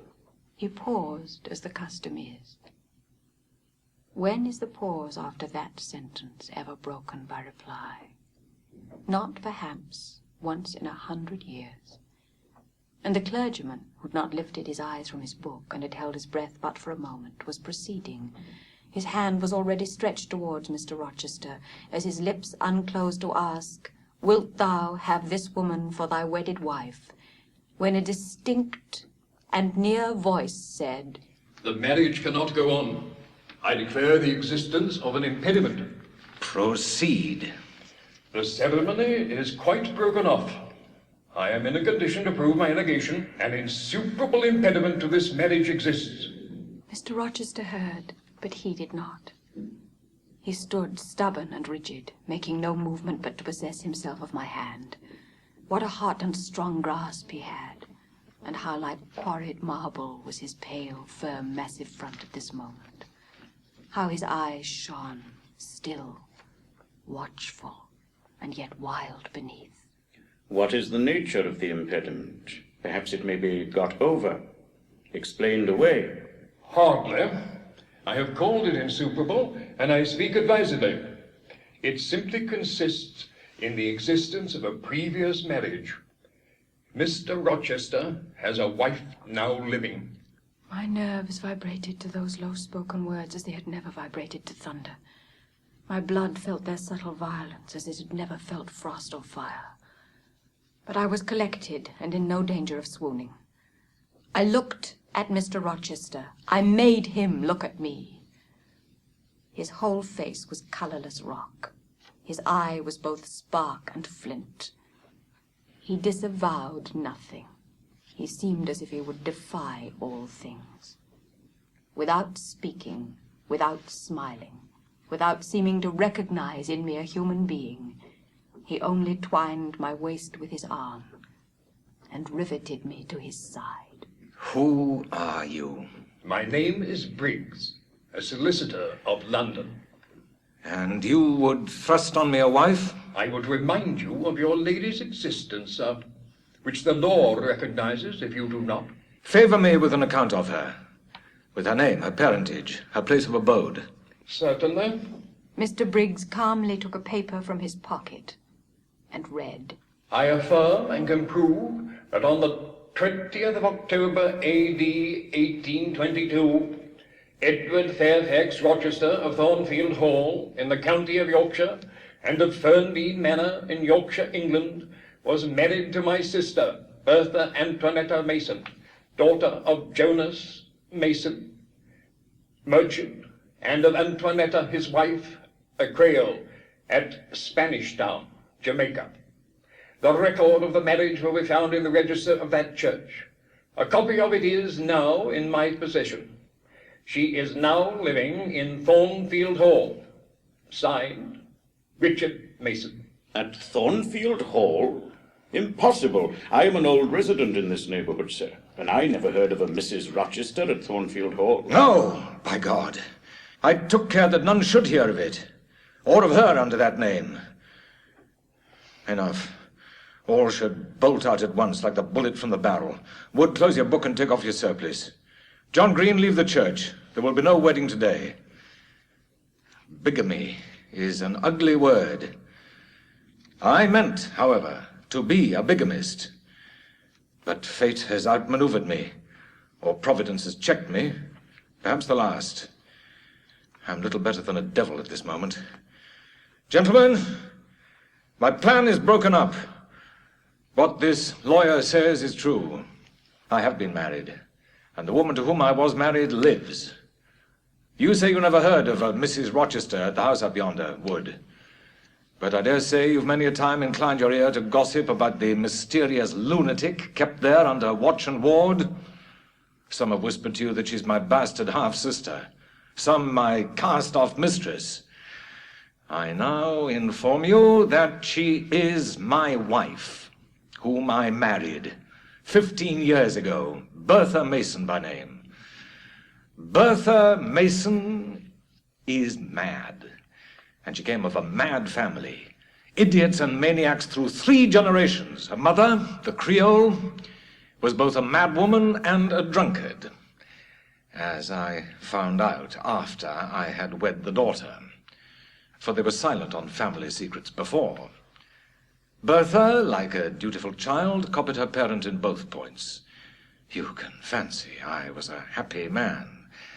I went through rich scenes. Oh, my experience has been heavenly, if you only knew it. But I owe you no further explanation. I invite you all to come up to the house and visit Mrs. Poole's patient and my wife. You shall see what sort of a being I was cheated into espousing, and judge whether or not I had a right to break the compact and seek sympathy with something at least human. This girl knew no more than you would of the disgusting secret. She thought all was fair and legal, and never dreamt she was going to be entrapped into a feigned union with a defrauded wretch, already bound to a bad, mad, and embruted partner. Come, all of you, follow! Still holding me fast, he left the church. At the front door, Mrs. Fairfax, Adele, Sophie, Leah advanced to meet and greet us. To the right about, every soul. Away with your congratulations. Who wants them? Not I. They are 15 years too late. He passed on and ascended the stairs, still holding my hand and still beckoning the gentlemen to follow him, which they did. We proceeded to the 3rd story. The low black door, opened by Mr. Rochester's master key, admitted us to a tapestried room. He lifted the hangings from the wall, uncovering the 2nd door. This, too, he opened. In a room without a window there burnt a fire, guarded by a high and strong fender, and a lamp suspended from the ceiling by a chain. Grace Poole bent over the fire, apparently cooking something in a saucepan. in the deep shade, at the further end of the room, a figure ran backwards and forwards. What it was, whether beast or human being, one could not at first sight tell. It groveled, seemingly, on all fours. It snatched and growled like some strange wild animal. But it was covered with clothing, and a quantity of dark, grizzled hair, wild as a mane, hid its head and face. Good morrow, Mrs. Poole. How are you? And how is your charge today? We're tolerable, sir, thank you. Rather snappish, but not rageous. A fierce cry seemed to give the lie to her favorable report. The clothed hyena rose up and stood tall on its hind feet. Ah, sir, she sees you. You better not stay. Only a few moments, Grace. You must allow me a few moments. Take care, then, sir. For God's sake, take care. The maniac bellowed. She parted her shaggy locks from her visage and gazed wildly at her visitors. Where? The three gentlemen retreated simultaneously. Mr. Rochester flung me behind him. The lunatic sprang and grappled his throat viciously and laid her teeth to his cheek. They struggled. She was a big woman, in stature almost equaling her husband, and corpulent besides. She showed virile force in the contest. More than once she almost throttled him, athletic as he was. At last he mastered her arms. Grace Poole gave him a cord, and he pinioned them behind her. With more rope, which was at hand, he bound her to a chair. The operation was performed amidst the fiercest yells and the most convulsive plunges. Mr. Rochester then turned to the spectators. He looked at them with a smile, both acrid and desolate. That is my wife. Such is the sole conjugal embrace I am ever to know. Such are the endearments which are to solace my leisure hours. And this is what I wished to have. This young girl who stands so grave and quiet at the mouth of hell, looking collectedly at the gambols of a demon. Judge me, priest of the gospel and man of the law. And remember, with what judgment ye judge, ye shall be judged. Off with you now. I must shut up my prize. The solicitor addressed me as he descended the stair. You, madam, are clear from all blame. Your uncle will be glad to hear it, if indeed he should be still living, when Mr. Mason, the brother-in-law of Mr. Rochester, returns to Madeira. My uncle? What of him? Do you know him? Mr. Mason does. Mr. Eyre has been the Funchal correspondent of his house for some years. Your uncle, I'm sorry to say, is now on a sickbed, from which it is unlikely he will ever rise. Were I not morally certain that your uncle would be dead ere you reach Madeira, I would advise you to accompany Mr. Mason back. But as it is, I think you'd better remain in England till you can hear further, either from or of Mr. Eyre. Without waiting to take leave of Mr. Rochester, they made their exit at the hall door. The house cleared, I shut myself in, fastened the bolt that none might intrude, and proceeded. Not to weep, not to mourn. I was yet too calm for that, but mechanically to take off the wedding dress and replace it by the stuff gown I had worn yesterday as I thought for the last time. I then sat down. I felt weak and tired. I was in my own room as usual. Just myself, without obvious change. Nothing had smitten me or scathed me or maimed me. And yet where was the Jane Eyre of yesterday? Where was her life? Where were her prospects? Jane Eyre, who had been an ardent, expectant woman, almost a bride, was a cold, solitary girl again. Her life was pale. Her prospects were desolate. Mr. Rochester was not to me what he had been, for he was not what I had thought him. I would not ascribe vice to him, I would not say he had betrayed me, but the attribute of stainless truth was gone from his idea, and from his presence I must go. That I perceived well. Real affection, it seemed, he could not have for me. It had been only fitful passion that was balked. he would want me no more. I should fear even to cross his path now. My view must be hateful to him. Oh, how blind had been my eyes, how weak my conduct.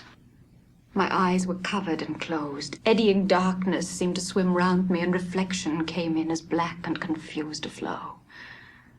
Self-abandoned, relaxed and effortless, I seemed to have laid me down in the dried-up bed of a great river. I heard a flood loosened in remote mountains and felt the torrent come. To rise I had no will, to flee I had no strength. I lay faint, longing to be dead. Sometime in the afternoon I raised my head. My head swam as I stood erect. I perceived that I was sickening from excitement and inanition. Neither meat nor drink had passed my lips that day. And with a strange pang I now reflected that, long as I had been shut up here, no message had been sent to ask how I was or to invite me to come down. As I undrew the bolt and passed out, I stumbled over an obstacle. My head was still dizzy, my sight was dim, and my limbs were feeble. I could not soon recover myself. I fell, but not onto the ground. An outstretched arm caught me. I looked up. I was supported by Mr. Rochester, who sat in a chair across my chamber threshold. You have come out at last. Well, I have been waiting for you long and listening. Yet not one movement have I heard, no one sob. 5 minutes more of that death-like hush, and I should have forced the lock like a burglar. Well, Jane, not a word of reproach? Nothing bitter, nothing poignant, nothing to cut a feeling or sting a passion? Jane, I never meant to wound you thus. If the man who had but one little ewe lamb that was dear to him as a daughter, that ate of his bread and drank of his cup and lay in his bosom, had by some mistake slaughtered it at the shambles, he would not have rued his bloody blunder more than I now rue mine. Will you ever forgive me? Reader, I forgave him at the moment and on the spot. There was such deep remorse in his eyes, such unchanged love in his whole look and mien. I forgave him all, yet not in words, not outwardly, only at my heart's core. You know I am a scoundrel, Jane. Yes, sir. Then tell me, roundly and sharply. Don't spare me. I cannot. I'm tired and sick. I want some water. He heaved a sort of shuddering sigh, and taking me in his arms, carried me downstairs. At first I did not know to what room he had borne me. All was cloudy to my glazed sight. Presently I felt the reviving warmth of a fire. For, summer as it was, I had become icy cold in my chamber. He put wine to my lips. I tasted it and revived. Then I ate something he offered me and was soon myself. I was in the library, sitting in his chair. He was quite near. If I could go out of life now without too sharp a pang, it would be well for me, I thought. Then I should not have to make the effort of cracking my heartstrings and rending them from among Mr. Rochester's. I must leave him, it appears. I do not want to leave him. I cannot leave him. He stood before me and looked at me attentively. Suddenly he turned away with an inarticulate exclamation full of passionate emotion of some kind. He stooped towards me as if to kiss me, but I remembered caresses were now forbidden. I turned my face away and put his aside. What? How is this? Oh, I know. You won't kiss the husband of Bertha Mason. You consider my arms filled and my embraces appropriated. At any rate, there is neither room nor claim for me, sir. Why, Jane? I will spare you the trouble of much talking. I will answer for you. Because I have a wife already, you reply. I guess rightly? Yes. If you think so, you must have a strange opinion of me. You must regard me as a plotting profligate, a base and low rake who has been simulating disinterested love in order to draw you into a snare deliberately laid and strip you of honor and rob you of self-respect. What do you say to that? I see you can say nothing. You are thinking how to act. Talking you consider is of no use. I know you. I'm on my guard. Sir, I do not wish to act against you. Jane, you shall not stay here, nor will I. I was wrong ever to bring you to Thornfield Hall, knowing as I did how it was haunted. I charged them to conceal from you, before I ever saw you, all knowledge of the curse of the place, merely because I feared Adele never would have a governess to stay if she knew with what inmate she was housed. Concealing the madwoman's neighborhood from you, however, was something like covering a child with a cloak and laying it down near a upas tree. That demon's vicinage is poisoned and always was. But I'll shut up Thornfield Hall. I'll nail up the front door and board the lower windows. I'll give Mrs. Poole 200 a year to live here with my wife, as you term that fearful hag. Grace will do much for money, and she shall have her son to bear her company and be at hand to give her aid in the paroxysms, when my wife is prompted by her familiar to burn people in their beds at night, to stab them, to bite their flesh from their bones, and so on. Sir, you are inexorable for that unfortunate lady. You speak of her with hate, with vindictive antipathy. It's cruel. She cannot help being mad. Jane, my little darling, so I will call you, for so you are. You don't know what you're talking about. You misjudge me again. It is not because she's mad I hate her. If you were mad, do you think I should hate you? I do indeed, sir. Then you're mistaken, and you know nothing about me, and nothing about the sort of love of which I am capable. Every atom of your flesh is as dear to me as my own.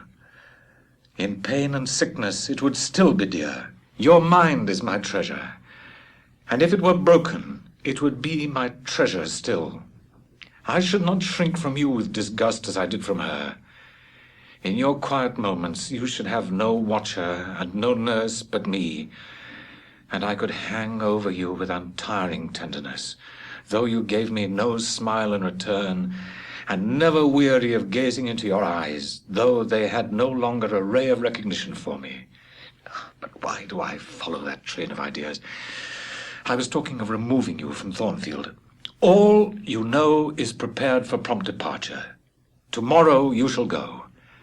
I only ask you to endure one more night under this roof, Jane, and then farewell to its miseries and terrors forever. I have a place to repair to, which will be a secure sanctuary from hateful reminiscences, from unwelcome intrusion, even from falsehood and slander. And take Adele with you, sir. She will be a companion for you. What do you mean, Jane? I would send Adele to school. And what do I want with a child for a companion? And not my own child, a French dancer's bastard. Why do you assign Adele to me for a companion? You spoke of a retirement, sir, and retirement and solitude are dull, too dull for you. Solitude? Solitude? I see I must come to an explanation. I don't know what sphinx-like expression is forming in your countenance. You are to share my solitude. Do you understand? I shook my head. It required a degree of courage, excited as he was becoming, even to risk that mute sign of dissent. He had been walking fast about the room, and he stopped, as if suddenly rooted to one spot. He looked at me, long and hard. I turned my eyes from him, fixed them on the fire, and tried to assume and maintain a quiet, collected aspect. Now for the hitch in Jane's character.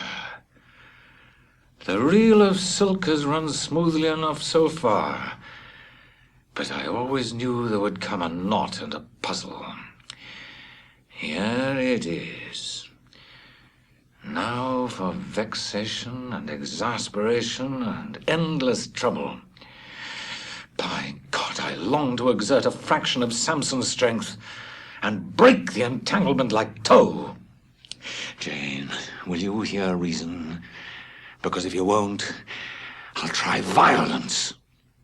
I saw that in another moment, and with one impetus of frenzy, I should be able to do nothing with him. A movement of repulsion, flight, fear would have sealed my doom. But I was not afraid, not in the least. I took hold of his clenched hand, loosened the contorted fingers, and said to him, soothingly, "Sit down. I'll talk to you as long as you like, and hear all you have to say, whether reasonable or unreasonable." Now he made an effort to rest his head on my shoulder, but I would not permit it. Then he would draw me to him. "No." Jane! Jane! You don't love me then? It was only my station and the rank of my wife that you valued.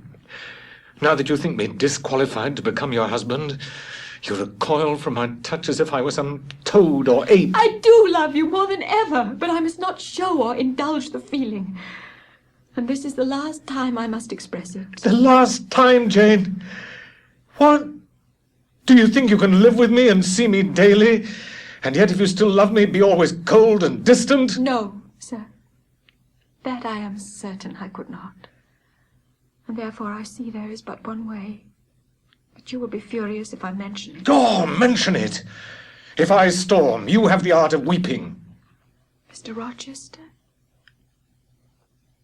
I must leave you. For how long, Jane? For a few minutes, while you smooth your hair, which is somewhat disheveled, and bathe your face, which looks feverish. I must leave Adele and Thornfield. I must part with you for my whole life. I must begin a new existence among strange faces and strange scenes. Of course. I told you you should. I pass over the madness about parting from me. You mean you must become a part of me. As to the new existence, it is all right. You shall yet be my wife. I am not married. You shall be Mrs. Rochester, both virtually and nominally. I shall keep only to you so long as you and I live. You shall go to a place I have in the south of France, a whitewashed villa on the shores of the Mediterranean. There you shall live a happy and guarded and most innocent life. Never fear that I wish to lure you into error, to make you my mistress. Why do you shake your head? Jane, you must be reasonable, or in truth I shall again become frantic. Sir, your wife is living. That is a fact acknowledged this morning by yourself. If I lived with you as you desire, I should then be your mistress. To say otherwise is sophistical, is false. Jane, I am not a gentle-tempered man. You forget that. I am not long-enduring. I am not cool and dispassionate. Out of pity to me and yourself, put your finger on my pulse. Feel how it throbs. And beware. God help me. I'm a fool. I think you good, gifted, lovely. I was wrong to attempt to deceive you. But I feared a stubbornness that exists in your character. I feared early instilled prejudice. I wanted to have you safe before hazarding confidences. This was cowardly. I should have appealed to your nobleness and magnanimity at first, as I do now. Opened to you plainly my life of agony. Described to you my hunger and thirst after a higher and worthier existence. Then I should have asked you to accept my pledge of fidelity and to give me yours. Jane, give it to me now. Why are you silent, Jane? I was experiencing an ordeal. A hand of fiery iron grasped my vitals. Terrible moment, full of struggle, blackness, burning. Not a human being that ever lived could wish to be loved better than I was loved. And him who thus loved me I absolutely worshipped. And I must renounce love and idol. One drear word comprised my intolerable duty. Depart. Jane, you understand what I want of you. Just this promise. I will be yours, Mr. Rochester. Mr. Rochester, I will not be yours. Jane, do you mean to go one way in the world and to let me go another? I do. Jane, do you mean it now? I do. And now? He softly kissed my forehead and my cheek. I do. Oh, Jane, this is bitter. This is wicked. It would not be wicked to love me. It would to obey you. A wild look raised his brows, crossed his features. He rose. But he forbore yet. I laid my hand on the back of a chair for support. I shook, I feared. But I resolved.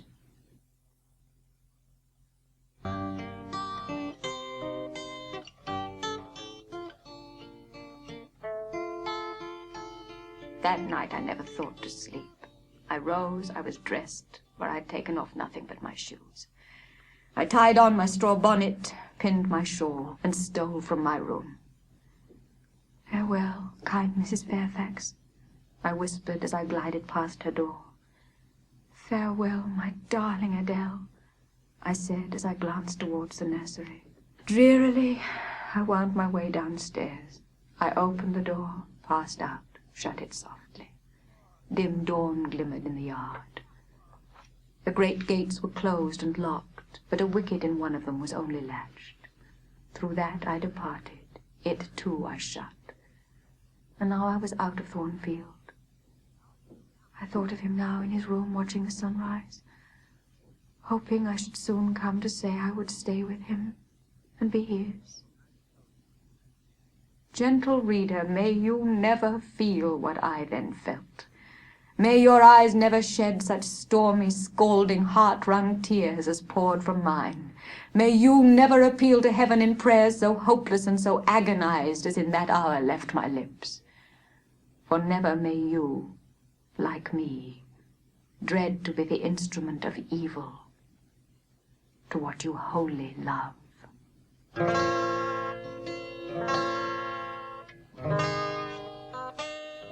No reflection was to be allowed now. Not one glance was to be cast back, not even one forward.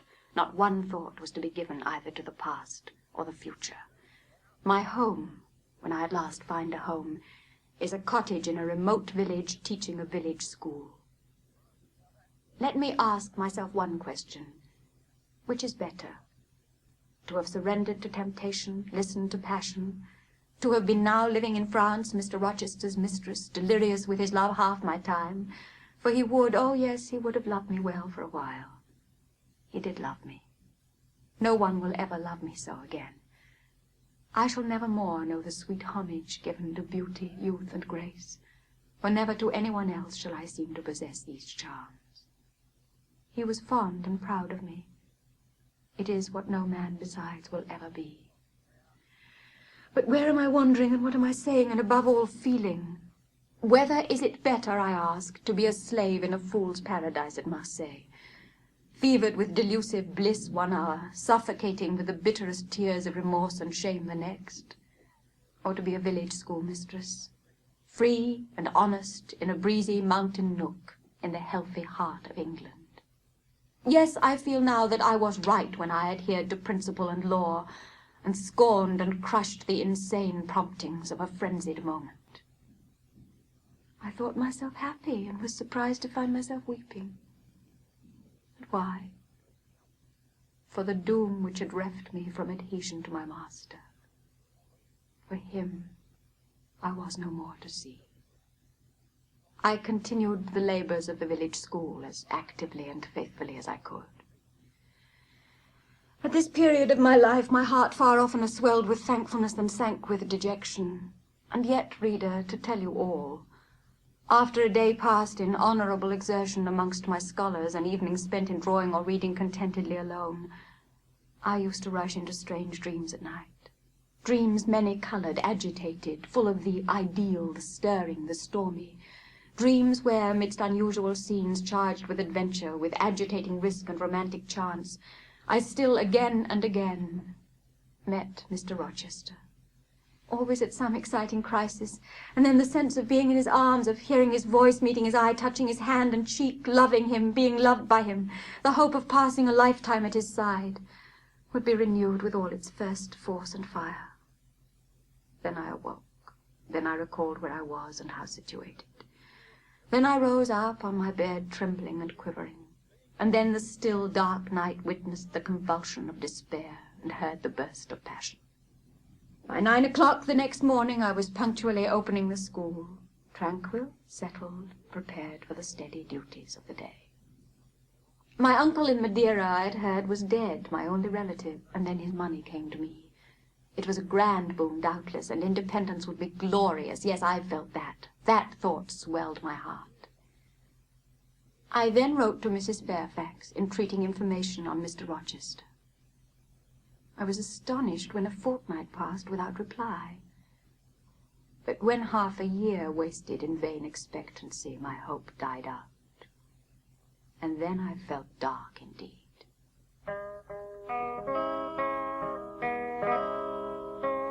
A fine spring shone round me, which I could not enjoy. Summer approached. Diana Rivers, dearest of my friends in this country, tried to cheer me. She said I looked ill and wished to accompany me to the seaside. Jane, you are always agitated and pale now. I'm sure there is something the matter. Tell me what business St. John and you have on hand. That brother of mine cherishes peculiar views of some sort respecting you, I am sure. I wish he loved you. Does he, Jane? No, Di, not one whit. Then why does he follow you so with his eyes, and get you so frequently alone with him, and keep you so continually at his side? I had concluded that he wished you to marry him. He does. He has asked me to be his wife. That is just what we hoped and thought.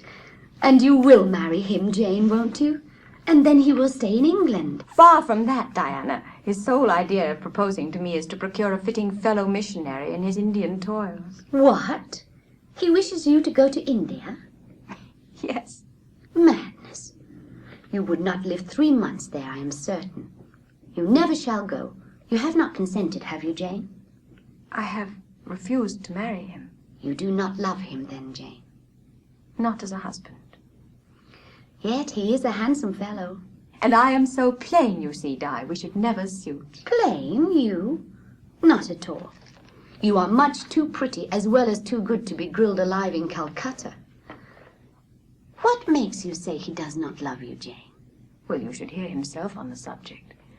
He's again and again explained that it is not himself, but his office he wishes to make. He has told me I am formed for labor, not for love, which is true, no doubt. But in my opinion, if I'm not formed for love, it follows that I'm not formed for marriage. Would it not be strange, Di, to be chained for life to a man who regarded one but as a useful tool? Insupportable, unnatural, out of the question. And yet, St. John is a good man.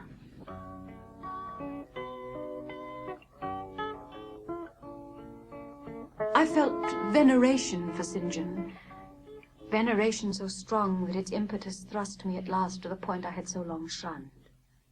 As I looked at his lofty forehead, still and pale as a white stone, at his fine lineaments fixed in study, I saw he was of the material from which nature hews her heroes, Christian and pagan, her lawgivers, her statesmen, her conquerors, a steadfast bulwark for great interests to rest upon. But at the far side, too often a cold, cumbrous column, gloomy and out of place. But my iron shroud contracted around me. Persuasion advanced with slow, sure steps. I was tempted to cease struggling with him, to rush down the torrent of his will into the gulf of his existence, and there lose my own. I was almost as hard beset by him now as I had been once before, in a different way by another. I was a fool both times. To have yielded then would have been an error of principle. To have yielded now would have been an error of judgment. So I think at this hour, when I look back to the crisis through the quiet medium of time, I was unconscious of folly at the instant. In leaving England, I meditated, I should leave a loved but empty land. Mr. Rochester is not there, and if he were, what can that ever be to me? My business is to live without him now. Nothing so absurd, so weak as to drag on from day to day as if I were waiting some impossible change in circumstances which might reunite me to him. Of course, as St. John said, I must seek another interest in life to replace the one lost. The day before St. John left home, he selected for the evening reading the 21st chapter of Revelation. The words thrilled me strangely as he spoke them, especially as I felt by the slight indescribable alteration in sound that in uttering them, his eye had turned on me. In the prayer following the chapter, all his energy gathered, all his stern zeal woke. He was in deep earnest, wrestling with God and resolved on a conquest. He supplicated a return, even at the 11th hour, for those whom the temptations of the world and the flesh were luring from the narrow path. He asked, he urged, he claimed the boon of a brand snatched from the burning. Earnestness is ever deeply solemn. First, as I listened to that prayer, I wondered at his. Then, when it continued and rose, I was touched by it, and at last awed. The prayer over, we took leave of him. He was to go at a very early hour in the morning. The impossible, that is, my marriage with St. John, was fast becoming the possible. All was changing utterly with a sudden sweep. Religion called, angels beckoned, God commanded, life rolled together like a scroll, death's gates opening showed eternity beyond. I sincerely, deeply, fervently longed to do what was right, and only that. Show me the path, I entreated heaven. I was excited more than I've ever been, and whether what followed was the effect of excitement, the reader shall judge. All the house was still, for I believe all except St. John and myself were retired to rest. The one candle was dying out. The room was full of moonlight. My heart beat fast and thick. I heard its throb. Suddenly it stood still to an inexpressible feeling that thrilled it through and passed at once to my head and extremities. The feeling was not like an electric shock, but it was quite as sharp, as strange, as startling. Eye and ear waited while the flesh quivered on my bones. I saw nothing, but I heard a voice somewhere cry, "Jane! Jane! Jane!" Nothing more. Oh, God, what is it? It did not seem in the room, nor in the house, nor in the garden. It did not come out of the air, nor from under the earth, nor from overhead. I had heard it. Where or whence, forever impossible to know. And it was the voice of a human being, a known, loved, well-remembered voice, that of Edward Fairfax Rochester, and it spoke in pain and woe, wildly, eerily, urgently. "I'm coming," I cried. "Wait for me. Oh, I will come." I flew to the door and looked into the passage. It was dark. I ran out into the garden. It was void. "Where are you?" The hills beyond Marsh Glen sent the answer faintly back. "Where are you?" I listened. The wind sighed low in the firs. All was moorland loneliness and midnight hush. I mounted to my chamber, fell on my knees and prayed in my way, a different way to St. John's, but effective in its own fashion. I seemed to penetrate very near a mighty spirit, and my soul rushed out in gratitude at his feet. I rose from the thanksgiving, took a resolve, and lay down, unscared, enlightened, eager but for the daylight. The daylight came. At breakfast I announced to Diana that I was going a journey. With her true natural delicacy, she abstained from comment, except that she asked me if I was sure I was well enough to travel. I looked very pale, she observed. I replied that nothing ailed me save anxiety of mind, which I hoped soon to alleviate.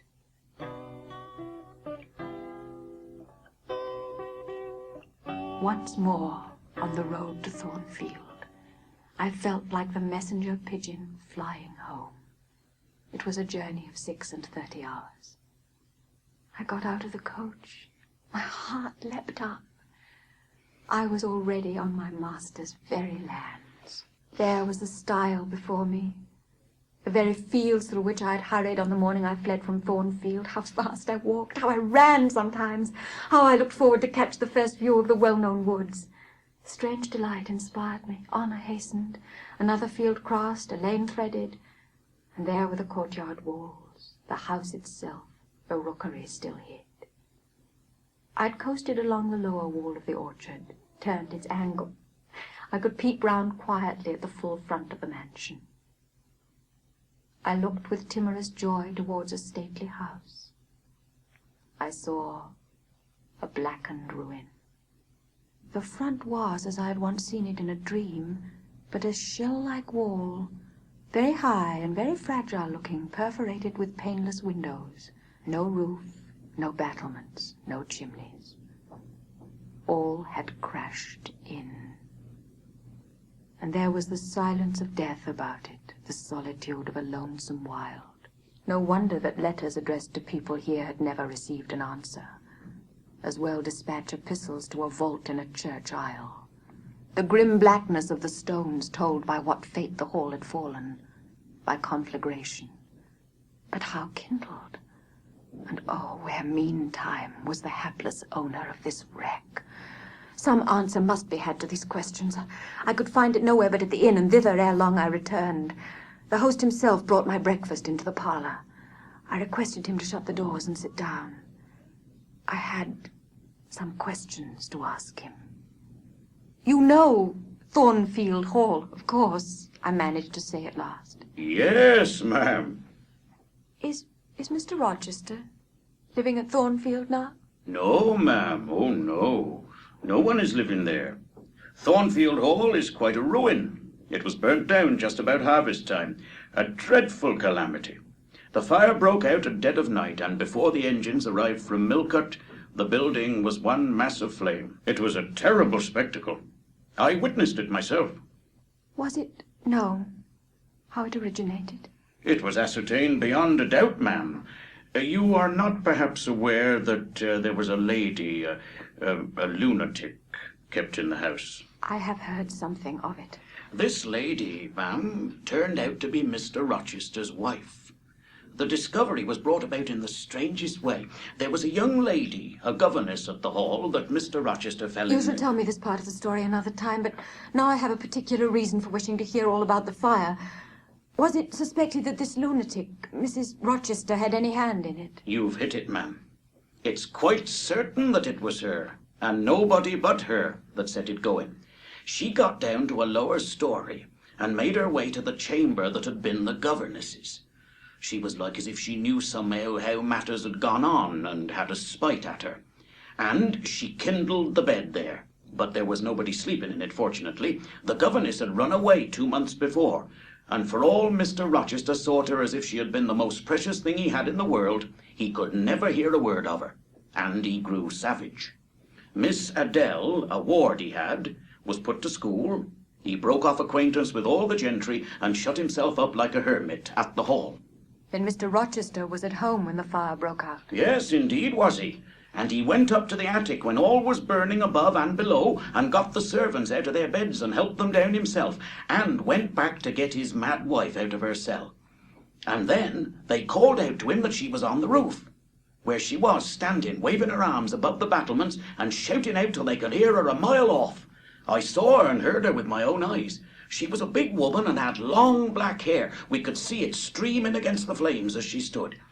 I witnessed, and several more witnessed, Mr. Rochester ascend through the skylight onto the roof. We saw him approach her, and then, ma'am, she yelled and gave a spring, and the next minute she lay smashed on the pavement. Dead? Dead.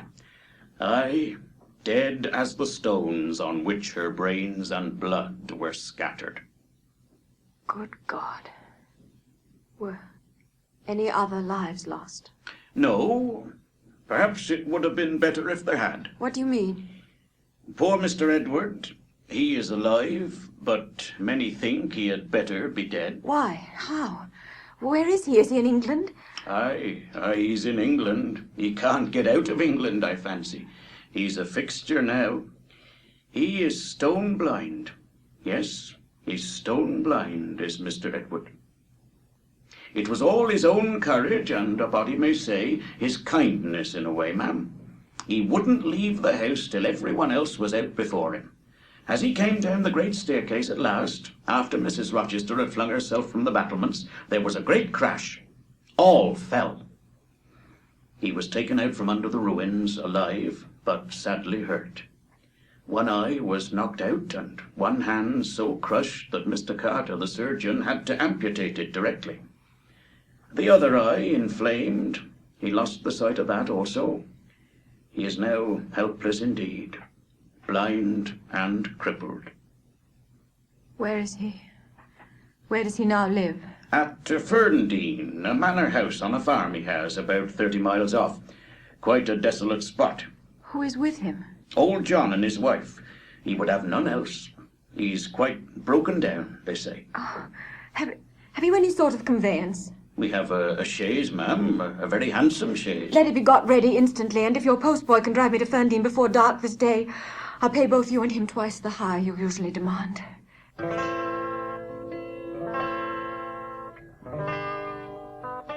The manor house of Ferndean was a building of considerable antiquity, deep buried in a wood. The whole looked, as the host of Rochester Arms had said, quite a desolate spot. Can there be life here? I asked. Yes, life of some kind there was, for I heard a movement. That narrow front door was unclosing, and some shape was about to issue from the grange. It opened slowly. A figure came out into the twilight and stood on the step, a man without a hat. He stretched forth his hand as if to feel whether it rained. Dusk as it was, I had recognized him. It was my master, Edward Fairfax Rochester, and no other. I stayed my step, almost my breath, and stood to watch him. It was a sudden meeting, and one in which rapture was kept well in check by pain. I had no difficulty in restraining my voice from exclamation, my step from hasty advance. His form was of the same strong and stalwart contour as ever, but in his countenance I saw a change that looked desperate and brooding, that reminded me of some wronged and fettered wild beast or bird, dangerous to approach in his sullen woe. He groped his way back to the house, and, re-entering it, closed the door. I now drew near and knocked. John's wife opened for me.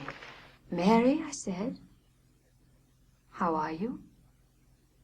She started as if she had seen a ghost. I calmed her. Then I followed her into the kitchen, where John now sat by a good fire. I explained to them in a few words that I had heard all which had happened since I left Thornfield, and that I was come to see Mr. Rochester. Just at this moment, the parlour bell rang. When Mary returned, she proceeded to fill a glass with water and place it on a tray. "Give the tray to me. I will carry it in." I took it from her hand. She pointed me out the parlour door. The tray shook as I held it, the water spilt from the glass. My heart struck my ribs loud and fast. Mary opened the door for me and shut it behind me. The old dog, Pilot, pricked up his ears when I came in. Then he jumped up with a yelp and a whine and bounded towards me. Give me the water, Mary. What is the matter? Down, Pilot. This is you, Mary, is it not? Mary is in the kitchen. Who is this? Who is this? Answer me. Speak again. Will you have a little more water, sir? I spilled half of what was in the glass. Who is it? What is it? Who speaks? Pilot knows me, and John and Mary know I am here. I came only this evening. Great God. What delusion has come over me? What sweet madness has seized me? No delusion, no madness. Your mind, sir, is too strong for delusion. Your health too sound for frenzy. And where is the speaker? Is it only a voice? Oh, I cannot see. But I must feel, or my heart will stop and my brain burst. Whatever, whoever you are, be perceptible to the touch, or I cannot live. I arrested his wandering hand and prisoned it in both mine.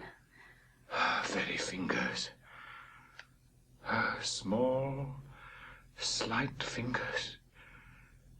If so, there must be more of her. The muscular hand broke from my custody. My arm was seized, my shoulder, neck, waist. I was entwined and gathered to him. Is it Jane? What is it? This is her shape. This is her size. And this her voice. She's all here, her heart too. God bless you, sir. I'm glad to be so near you again. Jane Eyre. Jane Eyre. My dear master, I'm Jane Eyre. I've found you out and come back to you. In truth, in the flesh, my living Jane. You touch me, sir. You hold me, and fast enough. I am not like a corpse, nor vacant like Eyre, am I? My living darling. These are certainly her limbs, and these her features. But I cannot be so blessed after all my misery. It is a dream, such dreams as I have had at night when I have clasped her once more to my heart, as I do now, and kissed her, as thus, and felt that she loved me, and trusted that she would not leave me. Which I never will, sir, from this day. Never will, says the vision. But I always woke and found it an empty mockery, and I was desolate and abandoned, my life dark, lonely, hopeless, my soul athirst and forbidden to drink, my heart famished and never to be fed. Gentle, soft dream, nestling in my arms now, you will fly too, as your sisters have all fled before you. But kiss me before you go. Embrace me, Jane. There, sir. And there. I pressed my lips to his once brilliant and now rayless eyes. I swept his hair from his brow and kissed that too. He suddenly seemed to arouse himself. The conviction of the reality of all this seized him. It is you, is it, Jane? You are come back to me, then? I am. And you do not lie dead in some ditch under some stream? And you are not a pining outcast amongst strangers? No, sir. I am an independent woman now. Independent? What do you mean, Jane? My uncle in Madeira is dead, and he left me £5,000. Ah, this is practical. This is real. I should never dream that. Besides, there is that peculiar voice of hers, so animating and piquant, as well as soft. It cheers my withered heart. It puts life into it. What, Janet? Are you an independent woman? A rich woman? Quite rich, sir. If you won't let me live with you, I can build a house of my own close up to your door, and you may come and sit in my parlour when you want company of an evening. But as you are rich, Jane, you have now, no doubt, friends who will look after you, and not suffer you to devote yourself to a blind lamenter like me. I told you I am independent, sir, as well as rich. I am my own mistress. And you will stay with me? Certainly, unless you object. I will be your neighbour, your nurse, your housekeeper. I find you lonely, I will be your companion, to read to you, to walk with you, to sit with you, to wait on you, to be eyes and hands to you. Cease to look so melancholy, my dear master. You shall not be left desolate so long as I live. He replied not. He seemed serious, abstracted. He sighed. I suppose I should now entertain none but fatherly feelings for you. Do you think so? Come, tell me. I will think what you like, sir. I am content to be only your nurse if you think it better. But you cannot always be my nurse, Janet. You are young. You must marry some day. I don't care about being married. You should care, Janet. If I were what I once was, I would try to make you care, but a sightless block. It is a pity to see your eyes and the scar of fire on your forehead. And the worst of it is, one is in danger of loving you too well for all this and making too much of you. I thought you would be revolted, Jane, when you saw my arm and my visage. Did you? Don't tell me so, lest I should say something disparaging to your judgment. Am I hideous, Jane? Very, sir. You always were, you know. The wickedness has not been taken out of you, wherever you've sojourned.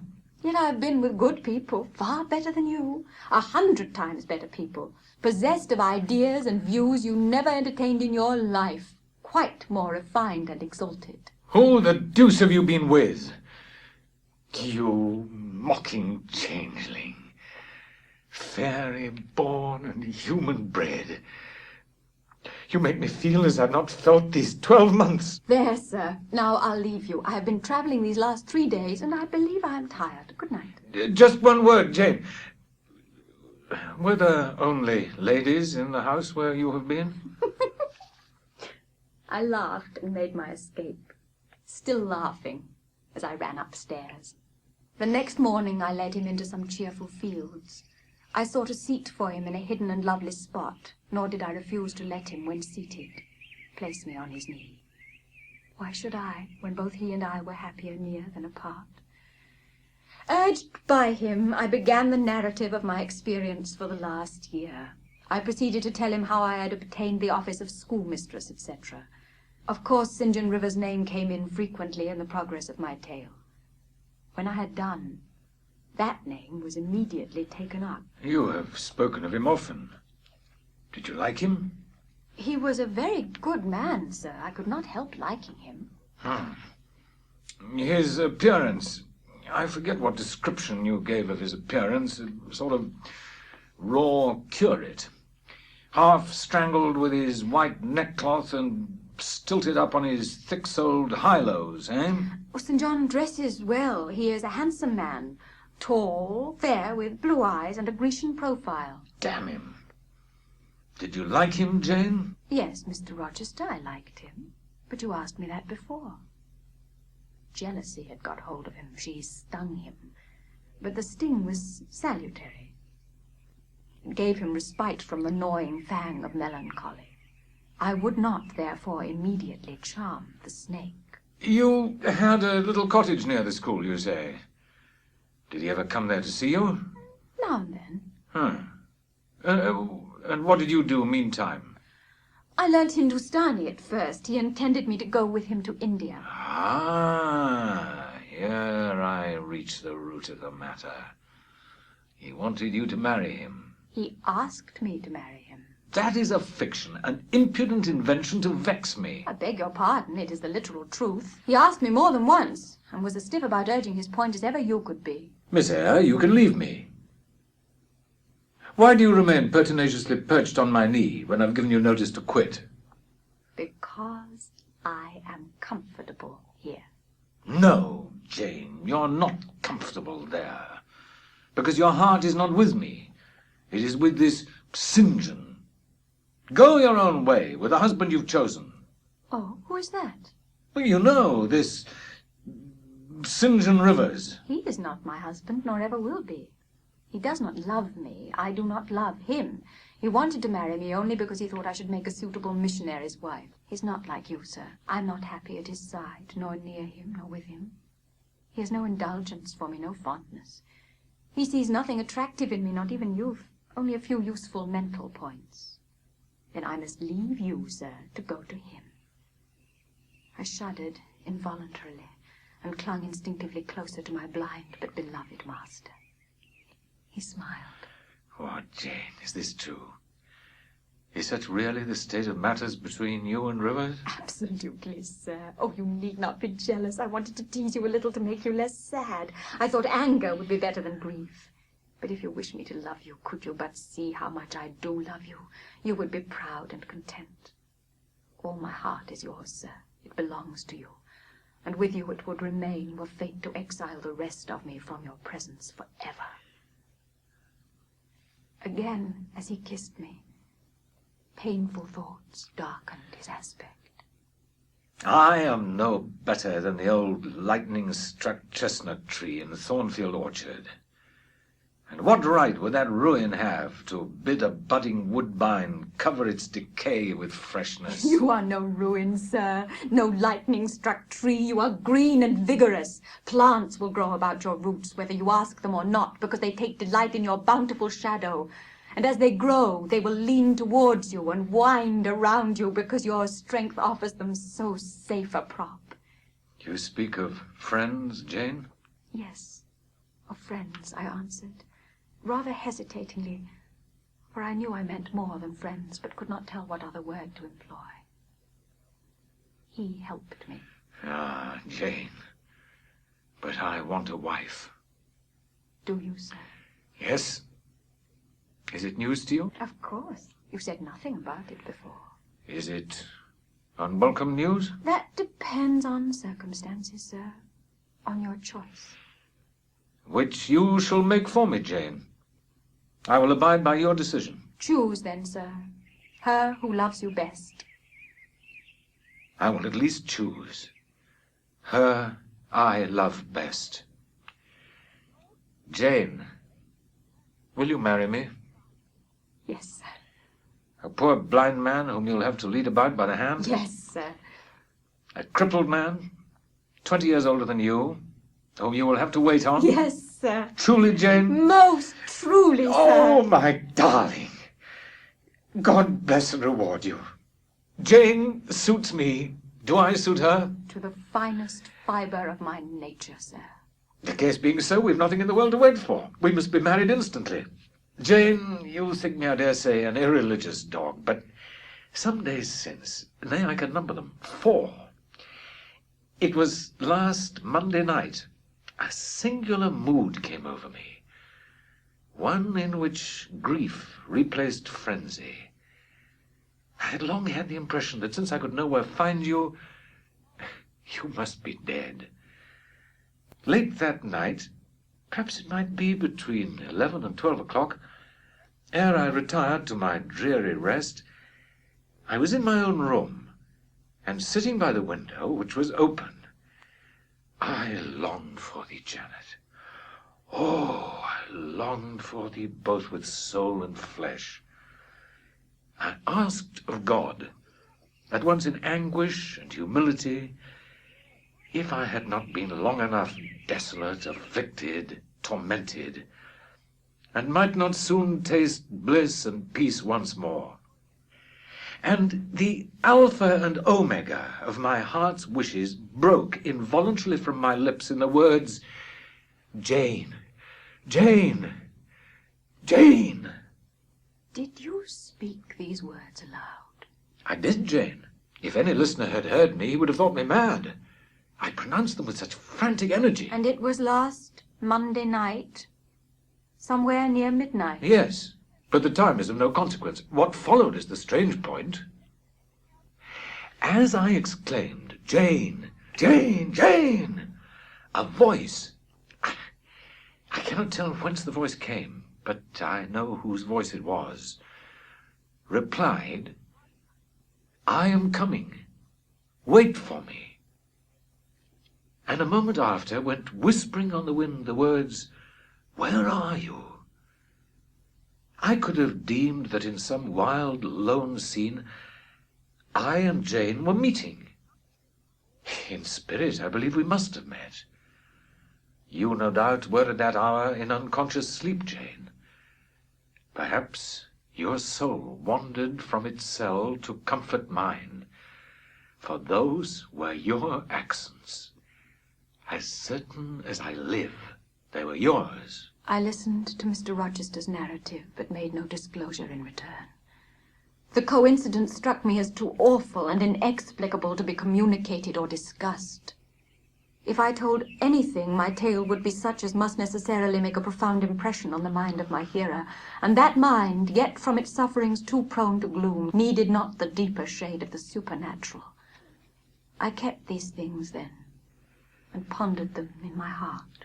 You cannot now wonder that when you rose upon me so unexpectedly last night, I had difficulty in believing you any other than a mere voice and vision, something that would melt to silence and annihilation, as the midnight whisper and mountain echo had melted before. Now I thank my Maker that in the midst of judgment he has remembered mercy. Then he stretched his hand out to be led. I took that dear hand, held it a moment to my lips, then let it pass round my shoulder. We wended homeward. Reader, I married him. A quiet wedding we had. He and I, the parson and clerk, were alone present. You've not quite forgotten little Adele, have you, reader? I had not. I soon asked and obtained leave of Mr. Rochester to go and see her at the school where he had placed her. She looked pale and thin. She said she was not happy. I found the rules of the establishment were too strict, its course of study too severe for a child of her age. So I sought out a school conducted on a more indulgent system, and near enough to permit of my visiting her often and bringing her home sometimes. She soon settled in her new abode, became very happy there, and made fair progress in her studies. By her grateful attention to me and mine, she has long since well repaid any little kindness I ever had it in my power to offer her.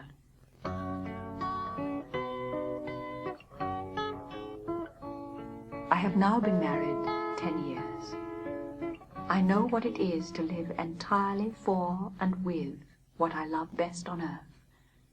I hold myself supremely blessed, blessed beyond what language can express, because I am my husband's life as fully as he is mine. No woman was ever nearer to her mate than I am, ever more absolutely bone of his bone and flesh of his flesh. I know no weariness of my Edward's society. He knows none of mine. To be together is for us to be at once as free as in solitude, as gay as in company. We talk, I believe, all day long. To talk to each other is but a more animated and an audible thinking.